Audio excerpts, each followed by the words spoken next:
Ladies and gentlemen, thank you guys for being here today. You know what time it is. It's Talk That Talk Tuesday. We're about to get it in. Man, I got an all-star cast in this place today. All-star cast, guys. You guys ain't going to believe who in this thing tonight. We got so many people, we may have to rotate them in and out for y'all to get it. You know, I had an idea because we have a doctor in the building tonight, a man that can get in your brain and find some things out. And I was thinking about having the panel up, and then after the panel says what they have to say, bring the doctor in for his perspective to give the diagnosis. So we may do that tonight. Dr. Nkume, give me a thumbs up if you're good with that. I see him in the back. Bam! I see it. All right, so Dr. Nkume, but guys, I just want to welcome you to the show. I want to come out first and say, hey, hit the like button, hit the subscribe button, hit the share button. If you want to give to the channel, please feel free to do so.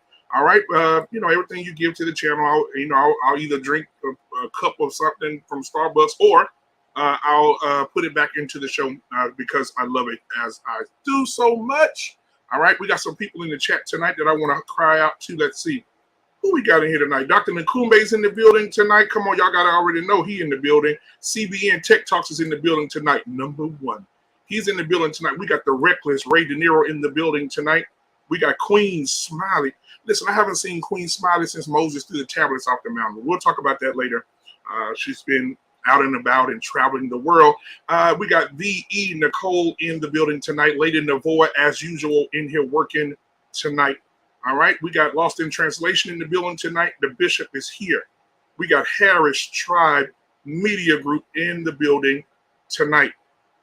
We got Miss She Said. Man, I hope I see her on this panel tonight.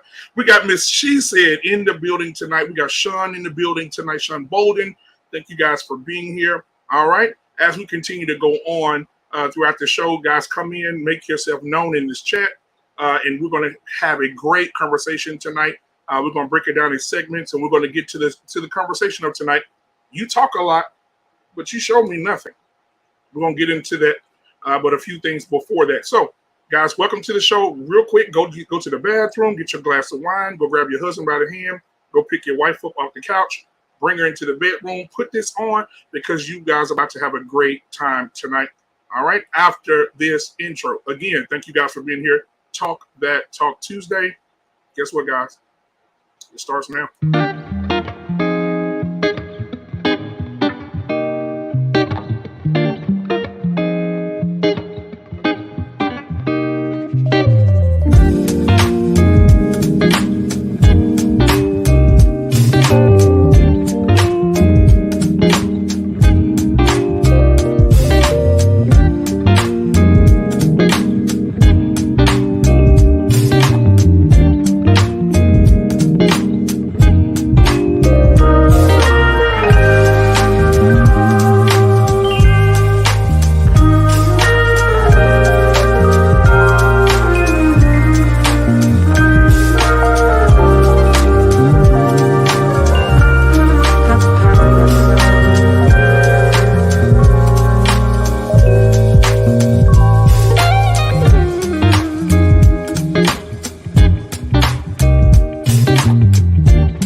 Ladies and gentlemen, thank you guys for being here. Y'all know what time it is. Look right now. Just take a look. Just take a look at the chat. Take a look at the people on the panel tonight. I'm so glad you guys are here because it's about to go down. All right. We got Queen Smiley in the building. Ladies and gentlemen, we got to give it up. Come on. We got to give a hand clap to Queen Smiley tonight because, like I said, I hadn't seen her since the, I mean, come on. That my dog. All right. All right. And then we also got Lost in Translation in the building tonight, man. Thank you for being here tonight, my brother. Thank you, sir. Thank you, sir. Absolutely, man. We got the reckless Ray De Niro in the building tonight. We got beautifully animated speaks in this thing tonight. What's up? JT from What We Know Podcast in the building tonight. Is my mic all right now? Yeah, it's just a little bit. But it will be fine. All right, we got Dr. Nakumbe, who's going to be our doctor of solution tonight throughout our conversation. So give it up for Dr. Nakumbe. We got Mr. Bennett in the building tonight. Good to be back, guys. Good to see you guys. Yes, sir. Good to see you too, man. All right, listen, we can't go through life without Payne. Mr. Payne is in the building tonight. All right, and last but not least at all, give it up for yours truly, the man of the hour who started this conversation. Mr. He Said is in the building. All right. So listen, I want to start out with something that happened to me over the weekend. As you guys know, Queen Smiley, thank you for making me start the show out like this. As you guys know, I lost another relative. Another relative. We ain't seen you since Moses. Tell everybody how you tried to part the sea. Okay. All right. So let me be transparent with you guys. So I lost another relative. Went to the funeral this past weekend, and there was something that happened that took place, and there was some misunderstanding between the family. Some family that came that were a part of the family before he remarried another woman, and the children disagreed with a few things, and they came for that drama. And they stood up right in the middle of the service and yelling and screaming across the church. And I went to the bathroom, and I came out the bathroom, ladies and gentlemen. And when I came out the bathroom, I heard a lot of commotion, a lot of arguing, a lot of bodies being shoved around. And I tried to break the fight up, ladies and gentlemen. I tried to break the pushing, the shoving match up between two families because I saw the elderly people there. I saw people there. Hey, come on, guys, we could do way better than this. And one of the guys decided he wanted to lay hands on me. Oh. And after he laid hands on me, I definitely laid hands on him. God's not happy what happened in that church on Saturday. But I had to do what I had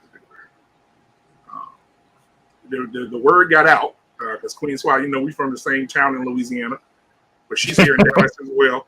And the word got around. As soon as we got in the back, she said, I heard about what happened to you this weekend at the church.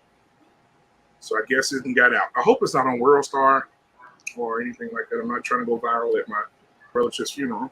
Yeah. I just did what I had to do to defend myself in that moment. If I find it, I'm gonna send it to you. Yeah. So God bless me. I'm not perfect. I tried to be subtle.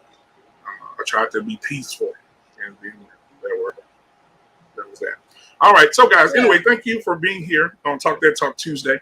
We're gonna get Dr. Nakumbe to counsel me through this. I think me and him gonna have to have a one-on-one on the screen together. Okay. Thanks for sharing. Thank you. Absolutely, man. Transparency is the best thing, man. So I want to start the show by. It's a lot been going on in the world, and we didn't discuss. We did a little bit, but not much. And I want to break down something because a lot of people are still talking about it, and I know I have a lot of smart people on the panel tonight that can break this down very, very well, so we can end it. And I want to talk about Sister Kiki. Now, Sister Kiki, over the weekend, did something that she shouldn't have done. And I don't know why she did it. Because 4 days ago, she said she still loved him and she wanted to be with him. And then she did something she shouldn't have done. So what I want to do is share a few videos here of what happened with Kiki, with Sister Kiki. And then I'm going to show you guys where we are today as men, because I got a young man here who is speaking on it in a way that he shouldn't. All right, so we're going to start out with Kiki first, what she said this weekend. All right, this is what she did this weekend, ladies and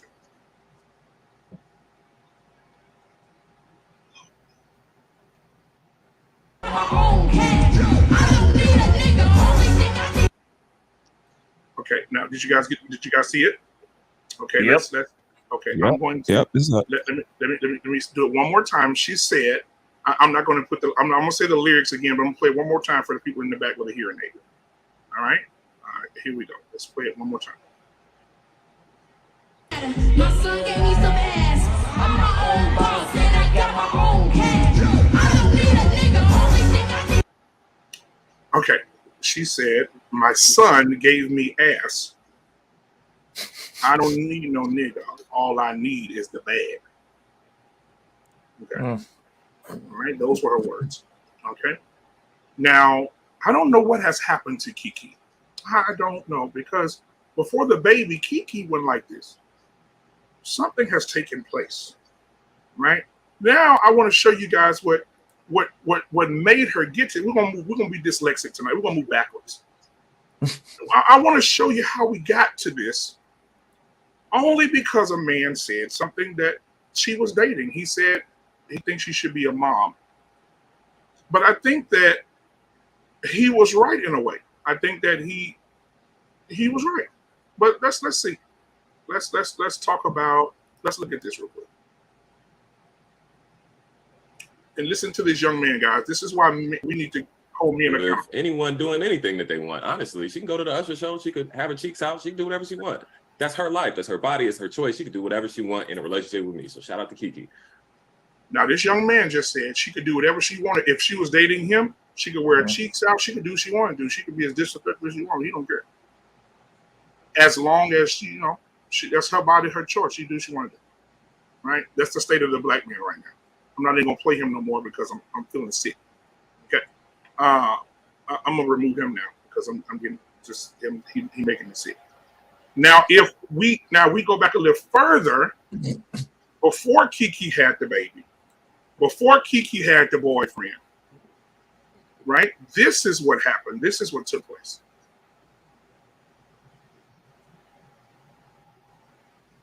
Steve, I don't need the billionaire. I don't like to mix my industry business with my personal life. I'm just laying low in private, love. Uncle Steve ain't trying to get you with no billionaire. He trying to get you with somebody that has a plan to have something. Anytime I see Uncle Steve out, he's like, now I got this guy. He's got a net worth of 300 zillion. Y'all can really create generations of generations You need of something zillionaires. with somebody with something. Quit trying to give a boy your lifestyle and he ain't earned it. Everybody don't start off as billionaires. Everybody don't start off a billionaire, but you got to have a boy that's got a plan to at least be one. I've dated some real horrible billionaires, honey. They not good all the time. And that's why I stopped taking your advice. Because you don't listen to who I tell you. You the one over there and got them. I ain't never bought you nobody like that. You gonna sit your crazy ass up here and say that? Don't believe what you Kiki hear. Palmer, you not finna sit up here and act like I done turned you on to some bad dude. Okay, so tell me what I need to do, Steve. What I need to do, apparently. You need to make 2 lists of what you will accept in a man and what you will not accept in a man. Okay. I told. Okay. Thoughts. She don't listen to no men. She don't listen to no men. And she started off with Uncle Steve, blah, blah, blah, and then went to Steve. I'm just wondering what you want us to fix with that. I want. I can. Let's break it down though. Go ahead. That's right. Go ahead, Arvin. Listen, first, this is the first time I heard Steve Harvey say anything that was worthwhile. Because let me tell you, she actually does need somebody above her station. And one of the big problems that she has with the guy she has is that he's not a bum, but he's not at her station. She doesn't respect him. And when a woman doesn't respect you, I mean, he did so many mistakes. First of all, this guy should have never moved into a house.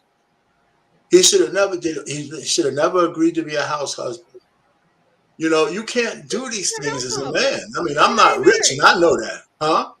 They not married, so he's not even. No. Well, I said house husband, figuratively speaking. He's living in our house, and he's doing husbandly duties, minding the kids, milking them with the fake tits. The kids sucking on the fake tit and all that stuff. Hey, they got those for men. You know, so I mean, so he's making mistakes all the way around, and she's telling everybody she doesn't respect him. But I tell you, the surprising thing about all this, the first time I agree with Steve Harvey with anything, you know. Anyway, so that's. Let me just land it there. So much to unpack. But Kiki's being Kiki, and she's just indicative of a lot of black women who are unhinged. You know, if you have the Ebony K. Williams new tirade, I sent it to you. No. I already got it loaded and ready to go. Okay. You don't worry about that. That's it. I'll land it there. All right. I already said Kiki is not about no relationship. It was never about the relationship. She not looking for no marriage. The only reason why she got with this dude is to keep from being embarrassed about going to the sperm bank. She want to say that she legitimately got it from a man. That's all it is. Maybe. Yeah. And now she's bragging on the baby from my body, yaddy. Come on now. And one of the young men, guys, I want to put this out there because Mr. He said right after this, I want to hear what you have to say. Then we'll get on to Mr. Bennett and so on and so forth. We had a young man come on and said this about Kiki. And he was talking against the guy for calling her out. This is what he said.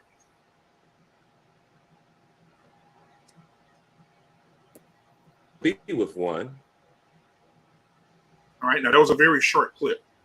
He said, if you don't want a baddie, then don't be with one. So basically, if she bad and she fine, she cute, then don't be with her because she's going to exude this type of behavior. Am I hearing that wrong? Anybody want to correct me? No, you heard it right. Let me play it one more time. The easy response is if you don't want a baddie, like don't be with one. If you don't want a baddie, don't be with one. What do you guys think? That's somebody who don't know what they're talking about. Like real. Okay, talk. so I mean, but that's the reality though. And I don't know what's going on with the videos. Maybe it's just me, but I'm not hearing anything you playing. Yeah, I call it like the tail end of it. But I heard it it's either I don't hear it or it's like a little glitch at the very end. But if he's saying if you don't want a baddie, don't be with a baddie. However, whatever it's supposed to say. But is that not the reality? You already know people like this with this type of mindset. If you walking around here talking about, that's just like women walking around talking about I'm a boss, B, I don't need. If that's not what you're looking for, please, if you hear that coming out of mouth from the beginning, what are you doing with yourself? You know what I'm saying? You're going to get that type of behavior. If you got one of these chicks that's going around here boasting and bragging about, oh, I'm a baddie and I hair done, nail done, everything done. If that's what you walking in the door with, why would you set yourself up for that? You think that behavior going to change? You think you're going to do something magical to stop her from behaving that way? You know, naturally, if that's who she is, guess what? She's going to be exactly who she is. She might tone it down, especially if you check her. She'll tone it down for the sake of catching the man. But you best believe it's coming back. That ain't going to be your first or your last time hearing that type of behavior from her or seeing it. Give her the right amount of drinks, put her around the right friends, and guess what? Boom, there you have it. So. This is. I disagree. After this segment, we're going to get a doctor's perspective. He's coming in right over here where I'm at. So go ahead, guys, and finish up. Go ahead, Reckless. I'm going to disagree with that. I think that if you're not on your square, what? If you're not. No, I was asking a question that you can answer also. Why can't the father tell the mother to be a mother when mothers always telling the fathers to be a father? Be a daddy. Be a daddy. Well, we ain't right there. We ain't right there yet. Beautifully animated. Go ahead, Rex. We ain't made it there yet. Keep that one in the chamber. Look, we'll put it this way. Come on. He has no control over that woman. He never did. He was dating up, and this is what happens. He needed her. She doesn't need him. I mean, hopefully, and since it's being 2023, I hope he gets that kid and puts her ass on child support. Like. Honestly, he need to go ahead and get the bag off her, honestly, because she obviously is busy doing the body yaddy. She can't raise a kid. She out there twerking. So, I mean, how you going to raise your kid? I hope he takes that kid, puts her on child support, and she pays his rent and his light bills so we can call it even. That's called equality, folks. These days and times, I swear I'd do it.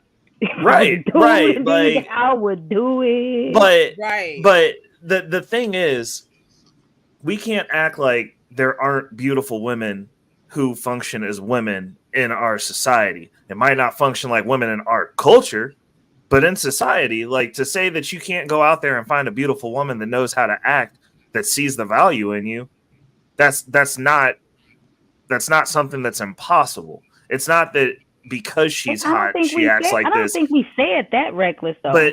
But the way that Kiki is acting is indicative to a trash culture. She has regressed to the mean. I mean, what do you call that? Like the situation was garbage to begin with. The relationship was out of order from the get-go. And now she's acting exactly like the modern woman that she wished she could be when she didn't have an ass. What else is there to this story? Like, she wanted to be trash to begin with. She just couldn't. Now that she can, she is. She turned into what she always wanted. I mean, none of... Now, Reckless, you say you disagree with me and said exactly what I just said. If a woman is behaving that way, Kiki was saying that foul and wild stuff a long time ago. But the way that you phrased it, you made it sound like if she was a baddie, that comes with it. I commented to the video that he shared where the guy said, if you don't want a baddie, don't get a baddie. That's what I commented to. But just like I said, if a person is behaving like this beforehand, don't expect that behavior to change. You're saying exactly the same thing.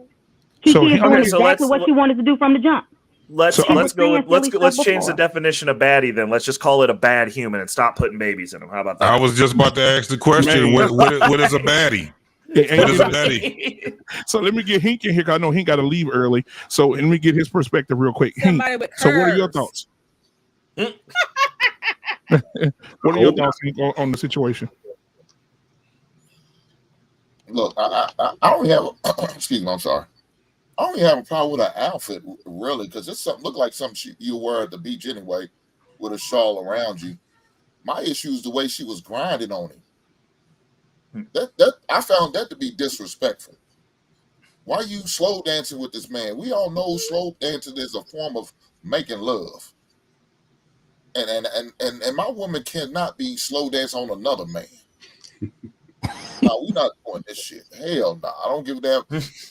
I would have problems if he come and sung a song in your face. But once he start grinding and dancing, you done went too far. So, yeah. Now, Hank, over the weekend, I want to add something, because I don't know if you saw the video. Over the weekend, she did a concert. And in the concert, she said in the concert, I got my son gave me ass. I don't need no man. All I need is the bag. Look, man, I mean, she's been a trifling ass little girl. She was trifling as a little girl. She's a trifling ass grown woman. There's no difference. She's no damn difference. Look, the dude made a mistake by getting with her, because you know, first of all, you dealing with somebody who's in the industry. They always gonna want attention, do things to get attention, and say things to get attention, to keep them relevant, right? So that's what she's doing. She's doing little things to keep her relevant. She don't respect this man at all. None at all. So she messed up by even getting with little buddy, and he shouldn't have got her pregnant. You waste your goddamn time with that, because this heifer's gonna continue to embarrass you. Look, I'm gonna say this: even after they break up, and it seems like I assume they already broke up, she's gonna continue to embarrass him. She's gonna talk about my baby daddy ain't shit. That's gonna be her next goddamn song she's gonna be singing. So don't be surprised. He made a mistake. He got this crazy ass freak pregnant. Now he got to live with the consequences. Right. Oh, Mr. He says. Oh man, I appreciate all the insight so far. And I probably would echo the words that a lot of panel members used. Indicative. I think it's indicative of, you know, where we are today from the not listening. She got good at it, not listening to her man, because she practiced by not listening to Uncle Steve. And like he, you know, so animately put, I brung you guys, and this is why we sitting in these very spots right here. They don't want any direction or structure.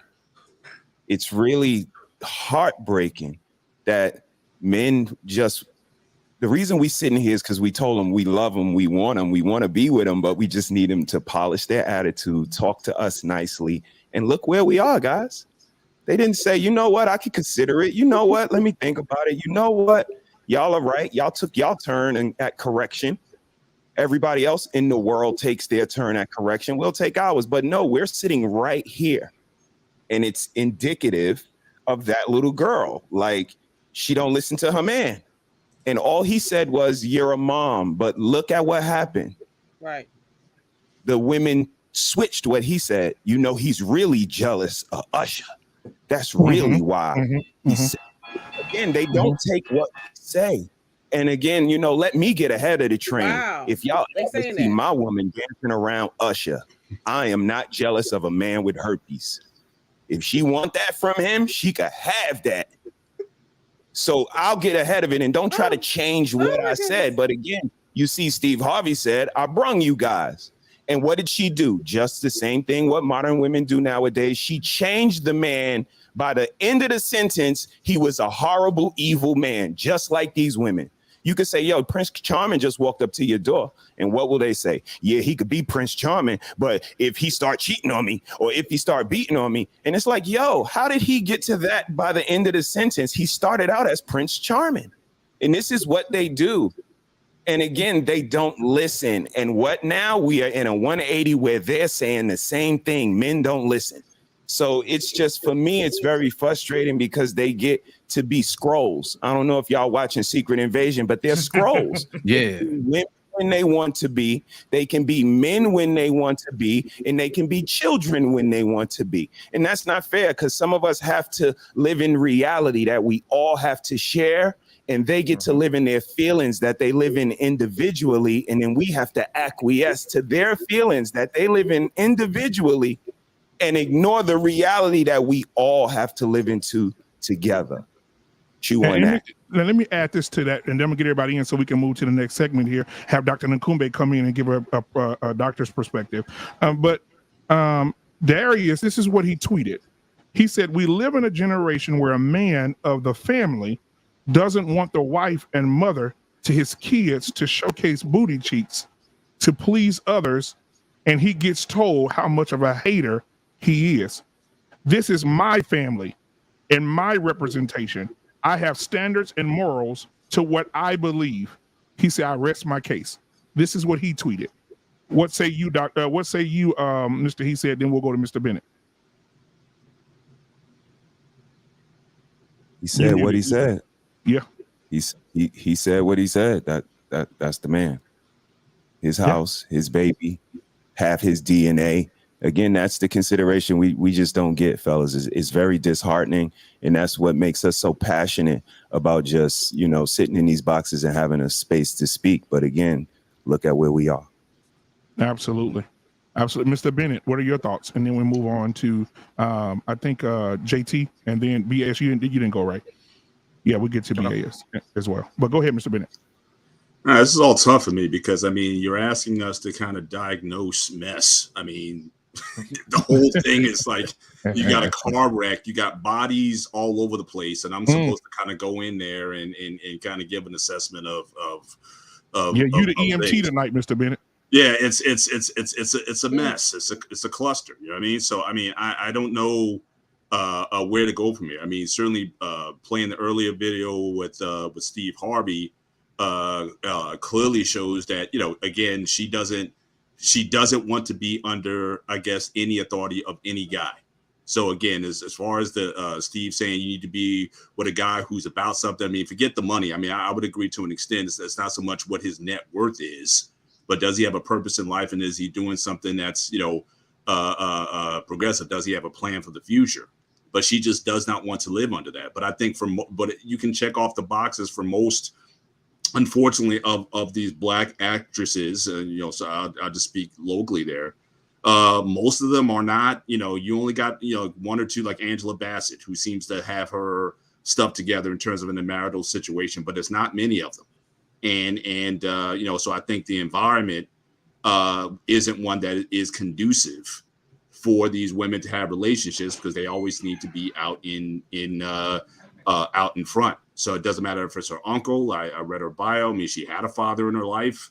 I don't, you know, I think once, you know, she gets into, again, those Hollywood spaces or whatnot in her career, you know, I doubt if her father had any influence over how she, you know, conducted herself, regardless of how, you know, she was raised. But it's par for the course. I mean, it's across the board with very few exceptions. So I think for anyone there is a price to pay if you want to be in these celebrity spaces, and the cost, unfortunately, is just you're going to have dysfunctional relationships. You're going to have you know, if you have kids, you know, you're going to, you know, do the sperm donor route or the baby daddy route or whatever. But to say that I am married with children, like I said, Angela, and even still, she married her guy older. But, you know, to say that, you know, a couple that has a functioning marriage in a public space, you know, you're asking a lot. But unfortunately, these people, they do have influence over younger women, and you know, that's the unfortunate thing. But yeah, it's messy from the get-go. They're playing house, even with the guy, even though he's trying to stand on the square. Dude, you're playing house. So if you want to play house, then you know you can not expect the result that you're getting. So even him, I can't give him only so much credit for what he's saying, but he can make a better case for himself. Again, if you're going to stand on a moral square, then, you know, you got to check all the boxes off, or a majority of the boxes, or else people, you know, point out to you. So again, when people coming at you saying, well, look, but that's not your wife, but they're absolutely right. So, you know, so again, if you did things the way you should have from the beginning, I tell guys all the time, you know, not only just to marry before you care, but if she can't be your wife, why would you give her the honor of being the mother, her mother and your children, if she's not qualified or worthy enough to be your wife? Can she live in a wife space? I tell any guy, if you get married, again, and in fact, you know, in my situation, I got married pretty quickly, but it was known from the beginning. I was married 3 years. That was the plan. We're going to be married for 3 years. We're going to do this husband and wife thing. And we're going to see if we're compatible enough before we have children. And I certainly recommend that for any man. But, you know, we get caught up in the TNA or whatever, and, you know, it just gets off kilter for us. So I'll still preach that. You know, men need to, you know, see, is she going to be somebody who you can qualify to mother your children, but how she treats you and how she respects you, I think that's something you need to consider before bringing your children into the world. So it's going to be messy from going forward from this day out. All right, Lost in Translation. Then we get Beautifully Animated, and JT. Then we'll get Doc in here to give his perspective. Here's my thing. It's kind of hard to ask for me in my house when you do stuff backwards. You know what I'm saying? Yeah. That's my whole thing, man. Exactly. Today we have a bunch of grass-eating lions. They want to do everything backwards. They do. They want to go around, they want to growl and all this other stuff, and they ain't kill nothing. Nobody's gonna respect you if you haven't done the work, sir. My whole thing is this: you knew what you were dealing with when you got with Kiki. She didn't listen to Steve. She didn't probably listen to her own folks. So what make you think she's gonna listen to you? Kiki went out here and got a baby L and got swole, and now it's going to her head. Now she's thinking, I'm more desirable. Well, you in a relationship now, so who you doing this desire thing for? And you know the problem with it is that people in the community and society okay this type of behavior. You know what I mean? They pay for this type of foolishness. They pay for this type of dysfunction because it's not real. You know what I mean? I want to see somebody else's life fall apart because mine is so bad.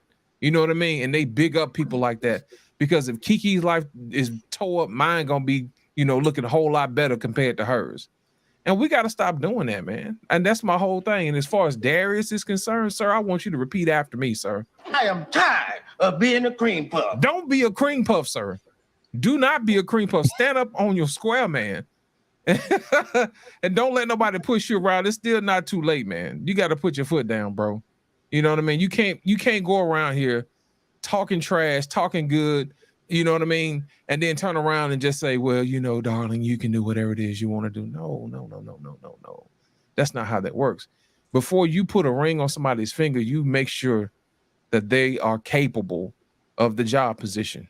You see what I'm saying? You don't just hire anybody and just say, hey, come on in, I got a job for you, and they're not qualified. That don't make any sense, man. You know, think about it. If you got a woman that don't listen to you, what do you think's gonna happen when you have kids? Your kids ain't gonna listen to you. Exactly. Because the mother is not listening to you. That's supposed to be a transference of responsibility and obedience and respect. And if your own woman doesn't respect you, then your kids ain't gonna respect you. And that's a bad thing to do, man. And then you'll be bailing your kids out of jail, all kind of stupid stuff. And we going right back around in circles again. So it's not too late because your kid don't know what's going on. But I highly suggest that you put in a lot of time with your kid now because you don't know how much time you got left. So my thing is this: make sure you do what you got to do, bro. And we got to stop big up in this foolishness, like for real, because if we don't say anything, we're basically condoning it, saying it's okay, and it's not okay. And that's my final word. Thank you, brother. Beautifully animated. Go ahead and get yours out. We'll get JT, and then we'll go to Dr. Nkumbe. What was the? No, we're just discussing the video. We're discussing what happened, what transpired from the time she talked to Steve up until now. What is your perspective? You know, she's a good actress and stuff like that. She got some good vocals and stuff like that. But as a person, she is trash.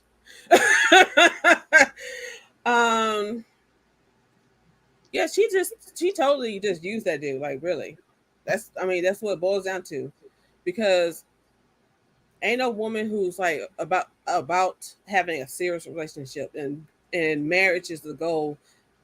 She's not gonna be disrespecting her man and put him out there to be disrespected by other people by embarrassing him. She's just disrespectful, you know, like, and I hope that Darius spends a lot of time with the baby and there as he grows up and stuff like that, as baby grows up, whatever, because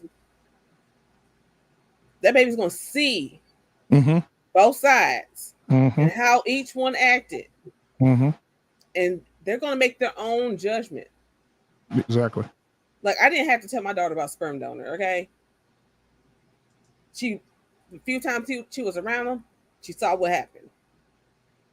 I didn't have to drag him. He drug himself. That's what stupid people do. JT, check your email. So yeah, I'll be there tomorrow too. Yeah, send it to me too, Hank. I got you. All right, Black man. Thanks for having me. I'll see y'all later. No problem. Later, Hank. All right, my brother. So JT, last but not least at all, then we get Dr. Nkumbe in here to give his perspective from a clinical perspective. So go ahead, JT. Well, you already seen how frustrated Steve was on there, and they were on network TV, fake type of TV ever, but he was really frustrated with her, especially when she said, "I decided not to listen to you. I decided not to listen to you," and he said, "Well, one, you didn't even use the guys that I brought to you. You thought you can do it on your own. And evidently your way wasn't working." But this is what I look at. You know, when you hard-headed, you end up having a tender ass. And what's happening with her is that she's going to be moving in the ranks of the typical boxers and, you know, the girl that played Diamond and all these other actresses, even you know, all of these actresses that now they were married at one time or had a steady boyfriend or a beau or whatever you want to call them, and now what they stuck with? Nothing. Some of them probably have a child that is grown now, but the child even left them.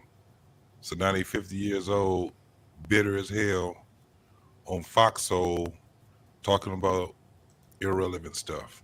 And that's where she's going. That's where she's going. I mean, at the end of the day, she had parents that actually could have or should have protected her from that Hollywood life. You go there, you get your job done, and then you go to Pennsylvania or wherever else you go. Stay the hell out of damn LA and Hollywood and all of that. But evidently they failed at that. So now she's, how old is she? Like 30, 33, something like that, 32? But she's of the age where she's going downhill and she's going to smack that wall, and it's not going to look good for her at all. Eventually, she's going to be sitting on somebody's couch crying. That's what hard-headed gets you. Now, I want to bring Dr. Nakumbe in on this here. And Information Man, you could tag team with him like y'all did the other day on that show. Queen Smiley, I don't know if you saw the show when we had, what's the man's name, guys? Our white counterpart. Be smooth, be brave. Be brave. Oh, Yeah, be brave. Yeah, the tag team was epic. But anyway, Wrangler face. Absolutely. Dr. Nakumbe, You guys are welcome for that. all the things that you heard so far, Dr. Nakumbe, what are your thoughts? All right. From a clinical perspective,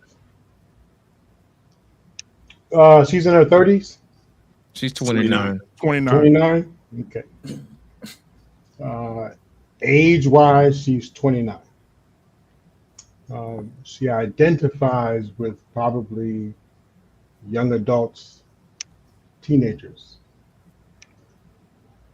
She feels alive. She has everything she could want and a baby. And she has heartbreak, dysfunction, PTSD, not sure if she's going left or right, overwhelmed by coming from two healthy, functioning parents, but yet she was still raped by her cousin, and her cousin's mother also raped her mother. The impact of childhood sexual abuse will ride out through your life. What we see is someone who should have it made, should have listened to her uncle. It does not work that way. If you don't unpack this and do the work, this is what we will see. And if you read her book, if you listen to what she's saying about how free she is, and she wants the younger generation, the part of her that's lost or behind, to now feel that freedom also. Even though my uncle and my parents said, there's a freedom that they can't speak to. The impact of childhood sexual abuse gets us who you see. Information Man, did you want to tag on to that before we move on? I think one of the things that sometimes we are in denial of in the Black community is how many of our youth, how many Black people have grown up and they have been molested in some way by someone in the family.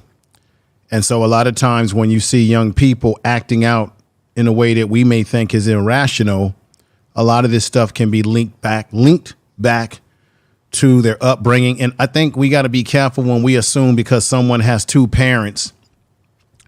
Ultimately, having two parents is the most important and ultimate thing for you to have the best chance to grow up stable. Kids are more stable when they do have a two-parent family situation, but you do have situations where you have young people that grew up in two-family households, but there could be some dysfunction in the household.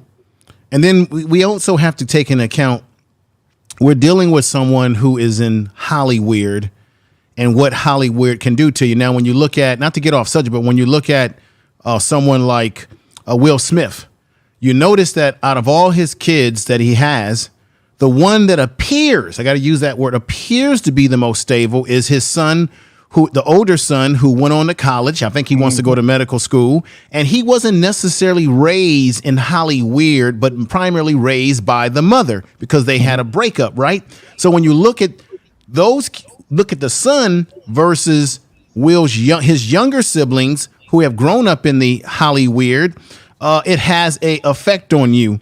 And I got to be honest.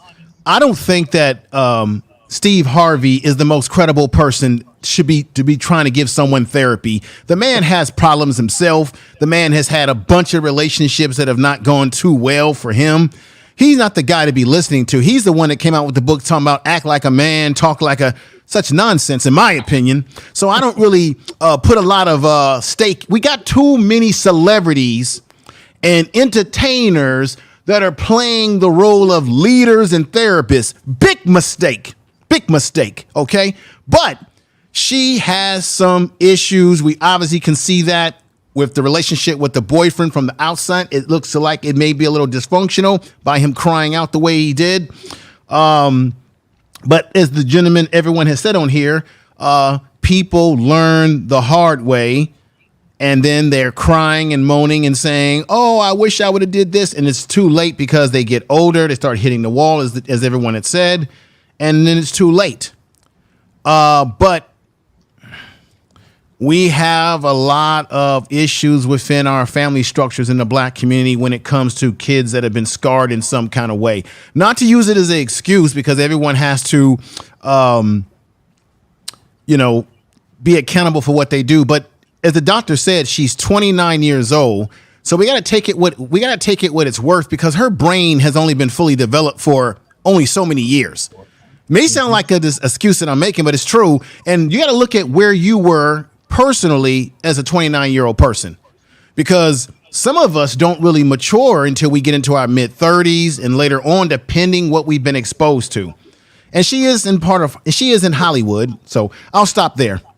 Mm-hmm. Absolutely. So let me go ahead, Doc, and we'll move on. Yeah. Spot on. The life, Hollywood life. Actually, if you pair the two together, Stevie and her both are playing a role. I mean, his book, I'm sure, was influenced by many things that will earn him credit, money, whatever. Yes. So the book is really tailored for X, Y, and Z. Entertainment.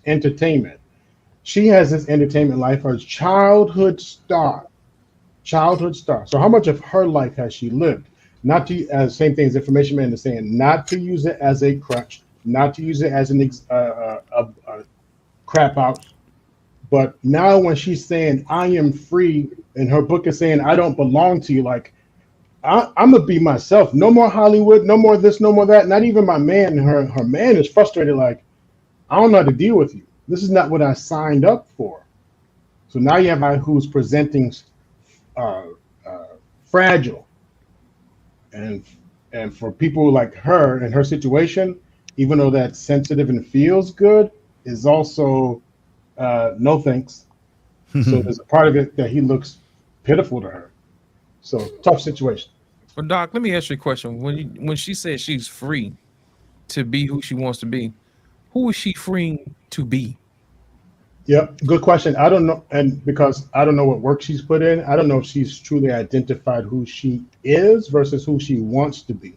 But Right. you know, if you follow my kind of path, 0 to 5, 0 to 10, you're dependent. You're the kid. You're the parent robot. Human. Boy, go get me. So it's all about the parents. 10 to 16 is about trying to find in where you fit in with the group. So still not really you. 16 to 21, now you're about to launch off into your own. But she's already started in Hollywood. So Hollywood is her parents, plus these other people. So has she ever really got to be who she gets to be? On top of that, the secrets and pains that she's held on forever. So I wouldn't be surprised if she didn't get to her 50s, where she was able to. Hey, Doc, this is just a typical who nobody can check me boo. That's the typical Black woman mantra. I mean, we can make it complicated. I'm not saying you're wrong, but it's like nobody can check me boo. That's what that is. But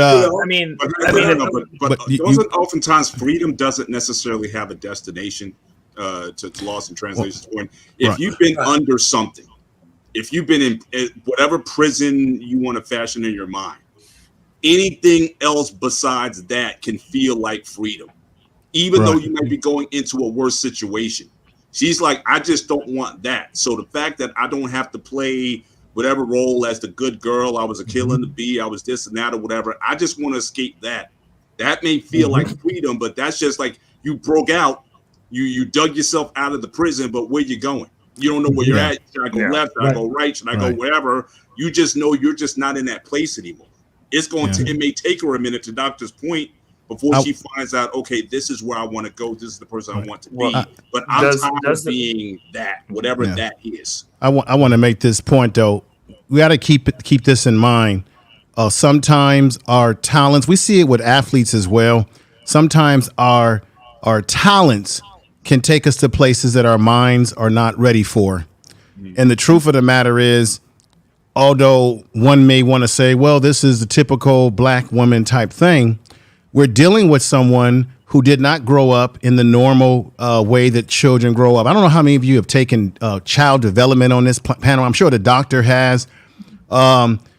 She has not had the proper development when these kids are growing up in Hollywood. Now, once again, it may sound like a excuse, but all you got to do is look at other child stars and how their lives turned out, right? They never actually become able to be who they want to be because they're always playing a role and acting all the time. And then sometimes they're the biggest breadwinners for their family. So we're not dealing with the average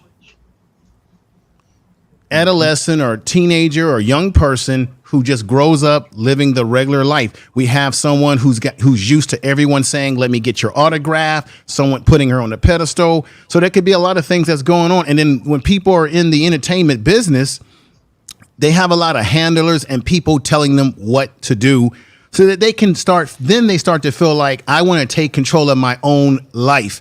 Look at what happened to Gary Coleman. It was a tragedy. His family was ripping him off. And he got himself in trouble because he hated people identifying him as the little kid saying, what you talking about, Will? You know, he got tired of that and he ultimately became dysfunctional as an adult in a childlike body. All three of them did. Yeah. Then where are the handlers for the rest of the Warrior Queens then? Where are they at? Because if we're modeling a society and we've got all these men who are having these terrible experiences with a specific group of people, and I'm not saying that I think all women are basically the same, but like based on what you guys just said, everyone in the black community has to have geriatric pregnancies because these chicks are just functioning as mentally handicapped until about 35. What are we supposed to do with that? How is that a solution? You guys just made this big, all-encompassing excuse for an entire group of people where we're seeing a lot of bad results. We're seeing a lot of people mimic this energy. Mm-hmm. And the answer to that is, well, wait until 35 so that we can all have kids with autism. Like, okay. Right. Well, so we got to be careful when we start. This is one of the problems I have with these YouTube streets. We take the minimum of the dysfunction in some of our communities and we make it the maximum. And then we take the maximum of those that are doing and achieving things and we minimize them. It's easy to run to the negatives and say, oh, that's what black people are. We got to stop doing that because we're actually using white supremacist talking points because it's the same thing that white people do when they stereotype you as a black man and say, oh, like the brother in Atlanta who can't even fish in his own neighborhood.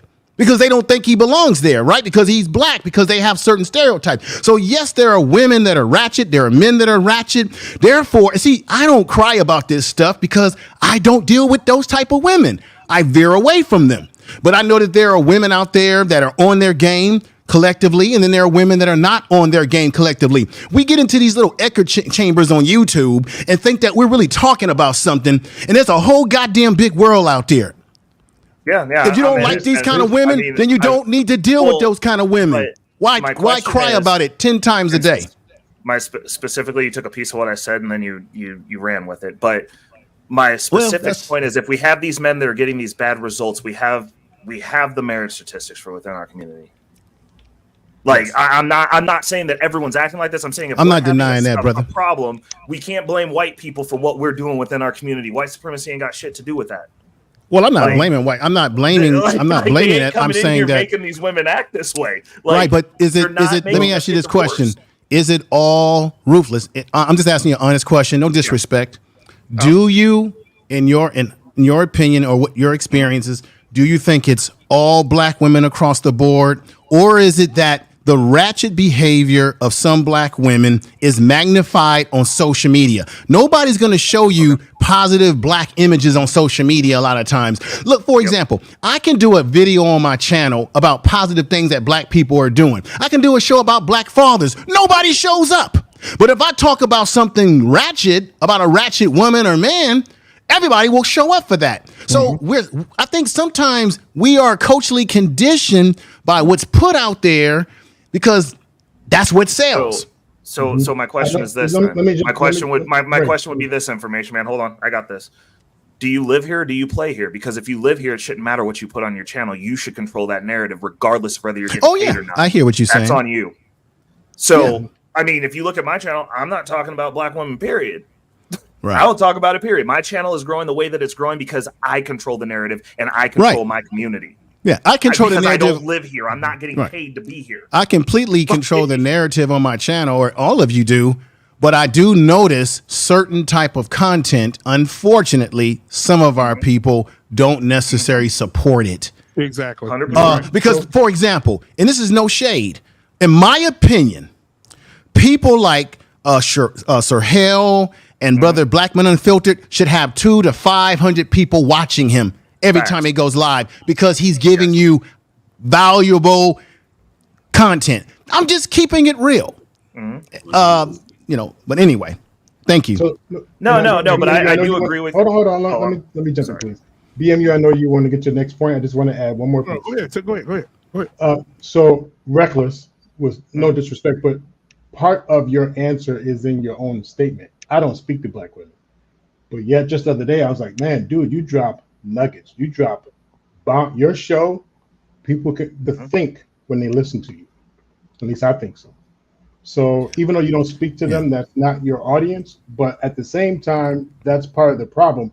Who is speaking to our people? And on top of that, it affects trauma is not black specific. That might just be the lens you see. But then on top of that, what are the resources available to them?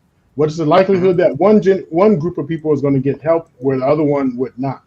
And what is the likelihood, and to answer the other part of your question, she has a baby.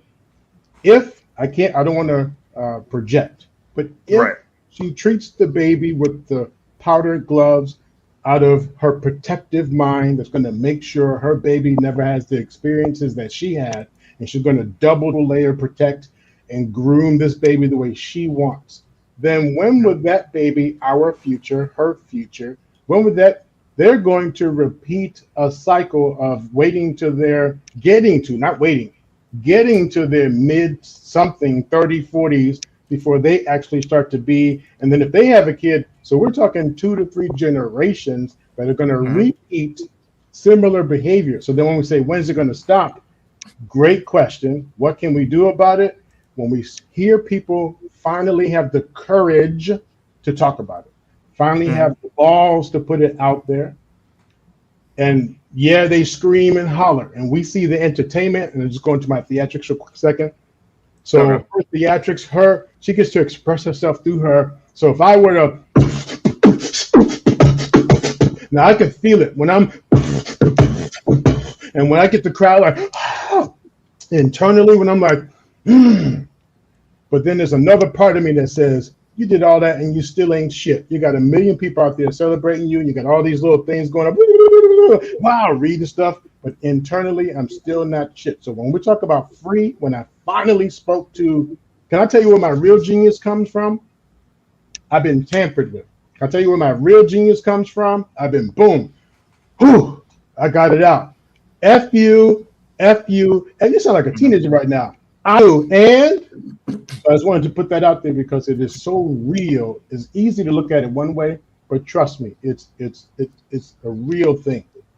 All right, thank you. And I just want to say this real quick because Dr. Nkumbe, thank you for that perspective, man. Hey, guys, I like this, Dr. Nkumbe, when you come in and bang, and then when you watch and come in and give your perspective. We may need to start doing this more often. Team. So what I want to do is. Because what we're talking about right now, and he said, get ready. Let me say this to the audience. There's 37 watching. We got 31 likes. Come on, guys, we get them likes up. However, I'm gonna say this for this next segment, guys. I need you to get a pen and a pencil because you're gonna have to write some of this stuff down. I know Queen Smiley always got hers, but I need you to get a pen and a pencil, or get a tablet, or if you can type fast. I need you to write your points down. The people in the chat, I want you to be able to put your questions in the chat. The people on the panel, I want you to be able to ask those questions. I have a video that's going to blow your damn mind. And most people have already seen it, and most people have not. Okay? All right, so I'm going to go ahead and play it now. Just get ready. Here it comes. Dr. Nkumbe, we'll see you in a little bit. All right, here we go. I'm definitely gonna. I just hope y'all ready. All right. I'm breathing, guys. I'm breathing because I don't know what nobody gonna say. Okay. All right, here we go. Whew. Help us, Lord, on this one. All right. Black women are availing ourselves to all of the options that our hard work and circumstances currently afford us. And that means that single motherhood by choice is going to be an option that more and more Black women consider and even exercise. So anybody that's in their feelings about that can go ahead and start to process right now. Because Black women that have the privilege to embark upon this expensive and oftentimes lengthy process will increasingly decide to forego marriages and partnerships that do not serve us and that are not in our best interests. And now that bypassing those insufficient relationships does not have to come at the expense of motherhood, well, frankly, it's a whole new world. A world in which Black women are no longer subject to the desperation of being chose, because now we get to do the choosing. And as we choose, we do have to contend with the reality of a dismally small supply of Black sperm. Because most Black women on this journey, we want to create children that look like us and that look like our families, and that means we want Black sperm. And as we heard from Reese Brooks, it's the definition of slim pickings, and sometimes that means compromising on this aspect of your journey. Now, I am extremely fortunate that I was able to secure 2 vials of Black sperm from California Cryobank when I embarked on this part of my journey last fall. But I do know that I am an outlier. So I've got 2 concrete tips for single Black women who think this may be an option, either now or maybe later. Fair use. Number 1, please check out Reproductive Village. It's a new Black-owned cryobank, and it's designed to help with this shortage of Black sperm. It's set to open its doors in D.C. later this year, and it will also have drop-off locations in Atlanta and Houston, Texas. And number 2, be proactive. I say go ahead and start looking right now for desirable Black sperm. You register with all 4 of the big cryobanks, and this includes California Cryobank, which I used, Seattle Sperm Bank, Fairfax Cryobank, and Zytex. Then you can scan the current options for Black sperm. And if you see some sperm that you like, I suggest go ahead and buy at least 2 vials right now. Even if you do not intend to use them anytime soon, trust me, it's better to have them than to be without them when the time comes.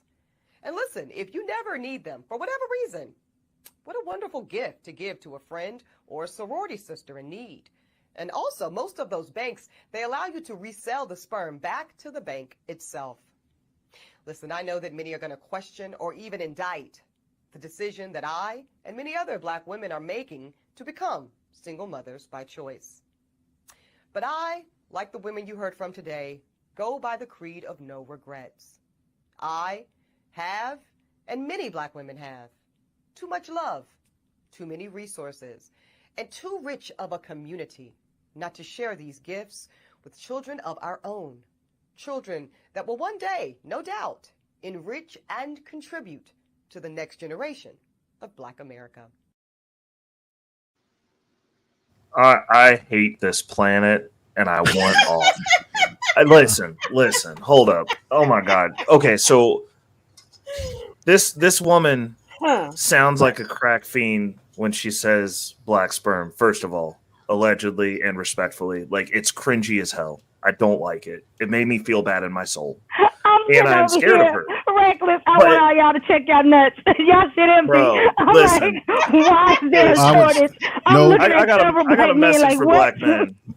I got a message for Black men. Do not donate sperm because I'm telling you what you're going to see is this is what you're going to see. This is what you're going to see, Black men. Do not donate your sperm, and I'll tell you exactly why. Because these warrior queens, I'm telling you, it's not going to go well, and they're going to put you on child support. I don't care what you got paid, you gonna end up paying, bro, because these chicks are gonna crash out hard. Next thing you know, you're gonna get a letter in the mail from Trisha in HR because she realized that she made $40,000 a year and thought she was a high value woman and couldn't do it by herself, and now she needs your freaking money, and you got a kid you didn't know you made. Don't do it. Don't do it. She said, put all your sperm in your survivor kit because you never know when you're gonna need it. When the lights go out, you start spreading it accordingly. It sounds like, you know what it sounds like? Her whole little skit. That's what we call it. It was a skit. It sounded like one of those Dave Chappelle commercials. Matter of fact, this sounds like a Black Man Unfiltered commercial. So, Mr. Like He literally. Said, we'll get Mr. He Said first, and then Information Man is on fire right now, right? And then we'll go around to everybody else. Mr. He Said, what are your thoughts, brother? I mean, I saw you in the chat, but come on. I'm gonna be brief, man, and just stand on my island. Look. We all we wanted them to do was talk to us nice and be present. We were told as young boys they were made from sugar, spice, and everything nice.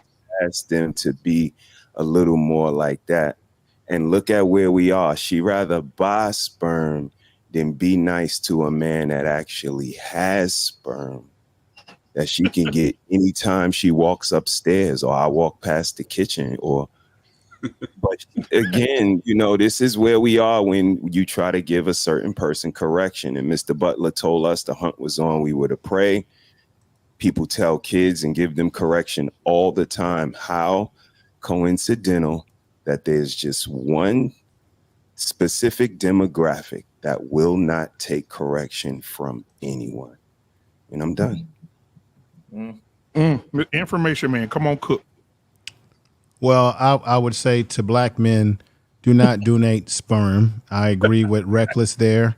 Come on. We should not make it an easy transition for this nonsense to go on. And I would say that type of black woman, those type of black women are not showing us any respect.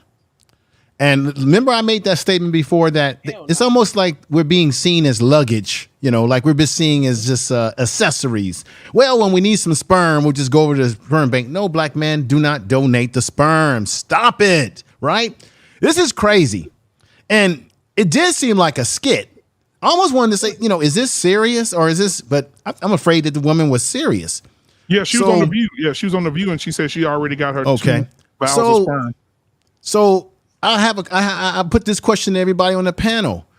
Are men, as we know it, are we becoming, other than our ability to support and pay for things and all that financial stuff, but outside of that, are we becoming sort of irrelevant in this today's society? I mean, the way things are going.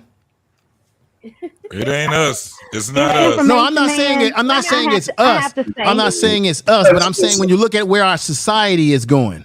No, we're not becoming irrelevant. Let me just say this real quick.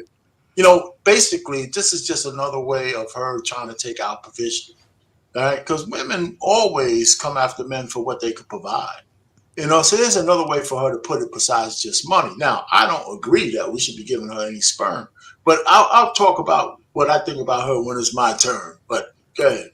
So, I mean, I don't think we should ever feel that we're being, just like you said, Mr. Information Man, it's on these YouTube spaces where we have these ratchet women thinking there's a whole bunch of them thinking that we're just useful tools to throw away when they're finished. Yes, sir. And that's not all. That's not that's not the way we should feel about it. Right.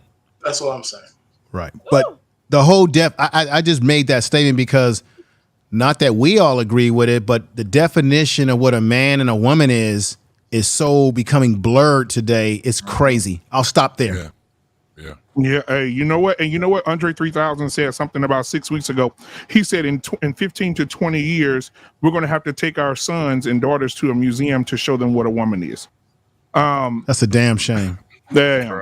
Let me finish. Let me just go ahead. Go ahead and get you out. Go ahead. Listen, first of all, Ebony K. Williams is a quintessential misandrist. She does not like men, right? Black men, particularly. She likes her sperm. Yeah, and she just wants her sperm. And she priced herself outside of the market, and she's bitter. So the guys, one, she can't take direction. So any man who makes more than her, she won't be able to deal with that guy because she's never going to want to be under his cover, right? So that's one. And then she's just a misandrist, and her message is so damaging to women. I mean, we're coming through a baby mama epidemic. I mean, those numbers actually are trying to go down, and she's trying to reverse them back because we know not too many women have the support system to raise a kid by themselves, and even when they do, that still doesn't give the kid the well-rounded nurturing that they deserve. So she's just one of the most horrible women I've seen in a long time. And she's got a platform, and Cynthia G's platform is ratchet, but I think Ebony's platform is a little bit bigger, and I think she's dangerous. Nah, man, appreciate that. Absolutely. We'll hop over to JT. JT, your thoughts. Are you going to give a little sperm away, or are you going to keep it to yourself? I'm old, dog. They ain't gonna be able to do nothing with this. They gonna mess around and get some big head ass babies mess around with this sperm. Them babies gonna come out looking like Benjamin Button. Is the black version of him. Call them Benny Buttons. He said Benjamin Button. Go ahead, bro. Oh my God, bro, that's funny as hell.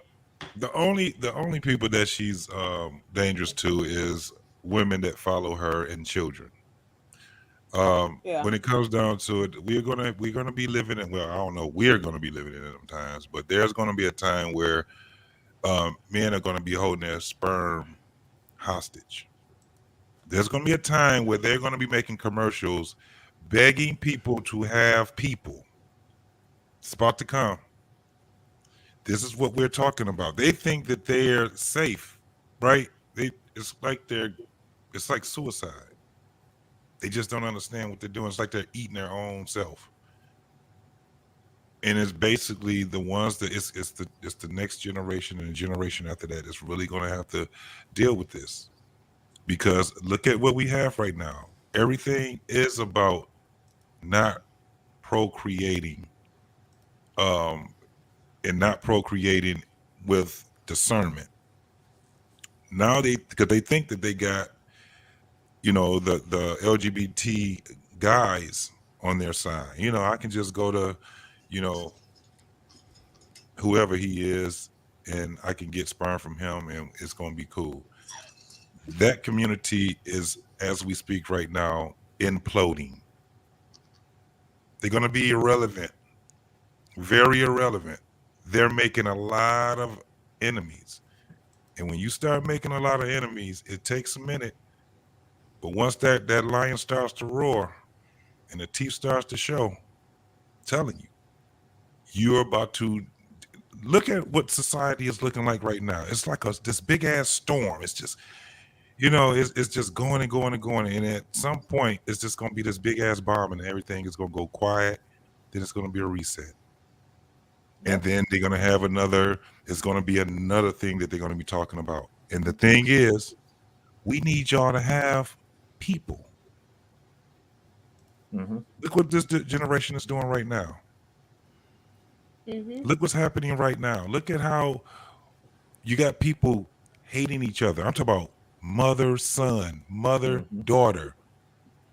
Ain't nobody trying to be a husband or a wife, really.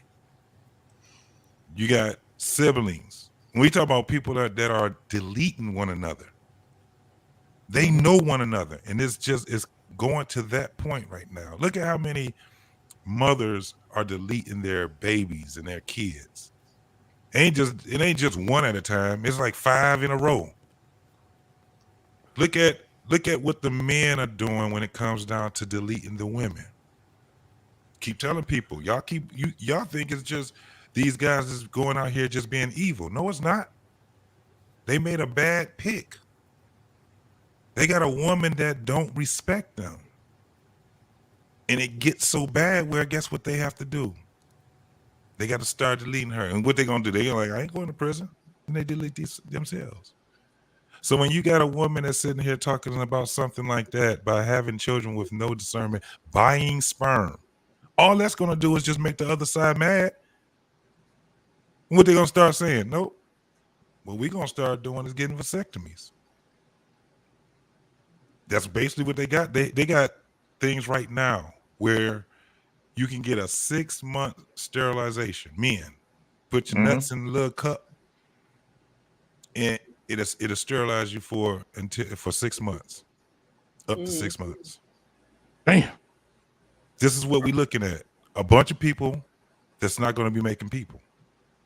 Right. Mr. Bennett? Wow. To see men reduced down to their elemental essence and treated it's almost like a drug commercial. You know what I mean? It feels like like a new FDA approved something's on the market and traded by it or whatever. I mean, it's just, but I think that's where unfortunately I think a lot of the world is going. We've commodified everything. And now it's getting to the point where, whether it be a woman's egg, she's freezing her eggs, or men donating sperm. It's almost like in the future, we're going to have these artificial insemination things. You just go to a machine and order like you do on McDonald's now and just pick your selection and the baby comes out. I mean, it's just like, that the idea of just human relationships getting to a point where, pair bonding or just pairing together for life. It's just across the board because a lot of white women are choosing. Someone posted an article something about the single motherhood movement, but in white communities, it's like this the no mother movement at all because they're going away from motherhood altogether. It's like, look, I don't want kids. So this what I'm seeing here seems to be specific to our community, but I think it was telling in her answer. It's like, she basically women who are unable to cooperate with a guy, but they can certainly or have control over a guy, but they can certainly have control over kids. And that's really at the heart of what's really, I think, driving this conversation. That's having children. In her view, that's the only thing that she can control is them. But I know guys who are married to very high earning women. And it's just amazing to me how these women, you can run a district, you can run an organization with 1,000-2,000 people in it. But for some reason, you cannot come home and give just an ounce of respect to your husband and just be a wife at home. But you're so used to controlling that environment, but you're living with somebody who you can't control and that you can't mess up. But you're very good at what you're doing. You're a VP, you're CEO, you're a high level earner, but you cannot get the simple, a relatively simple relationship. You just can't master it for some reason. And it's just very unfortunate. But never have I heard it so succinctly that men are reduced down to their essence. I mean, to me, like I said earlier, Chappelle, it felt like that Key and Pool show that used to be on back in the day. It felt like, one of those stints that they do. But Key and Peele, yeah. Yeah, they would do stuff like that all the time. But the fact that it's she's dug in. Unfortunately, it's like the bus driver comment, and that's one thing. Black women, they will not take the L. They'll just get more entrenched in their position and say, "Look, I've gone this far. I gotta go, even if I go off the cliff with it." And she's willing to drive this, off the cliff. And that's just the mindset of a lot of these women who are in these positions. And Kiki, to an earlier point, it's almost like you're going on the same path. I mean, she's 15 plus years older than you, and it's like you're going right down the similar path that she's going. But all these women who we grew up idolizing, the Vivica Foxes of the world, and just all these women who were just the 90s era just gave us all these women. Like they're all in the same state in life, Sana Lathan, all of them. It's just like they're all in the same boat. And when are women going to understand that road is not leading you, to a good place? It's just very unfortunate. But it's like it's all of them. I mean, like I said, Angela Bassett, but again, she didn't raise kids, she didn't have anything like that. But no one, no one's winning in that world. And these women were, I mean, the finest, But at the end of the day, what really do you have? And it's not winning. So it's very unfortunate. Did JT pass out? Bro, JT faded to black, went away. JT, it's like he fell out the chair or something. He melted, bro. Beautiful animated. That was my camera, man. Oh, okay. I thought you had fell out the chair, man. I said the call over there. Beautiful animated. What are your thoughts? And then we move on to everybody else, and then we get to the last thing, the meat of the subject tonight. But go ahead, beautiful animated. Women are carriers. Men are fertilizers.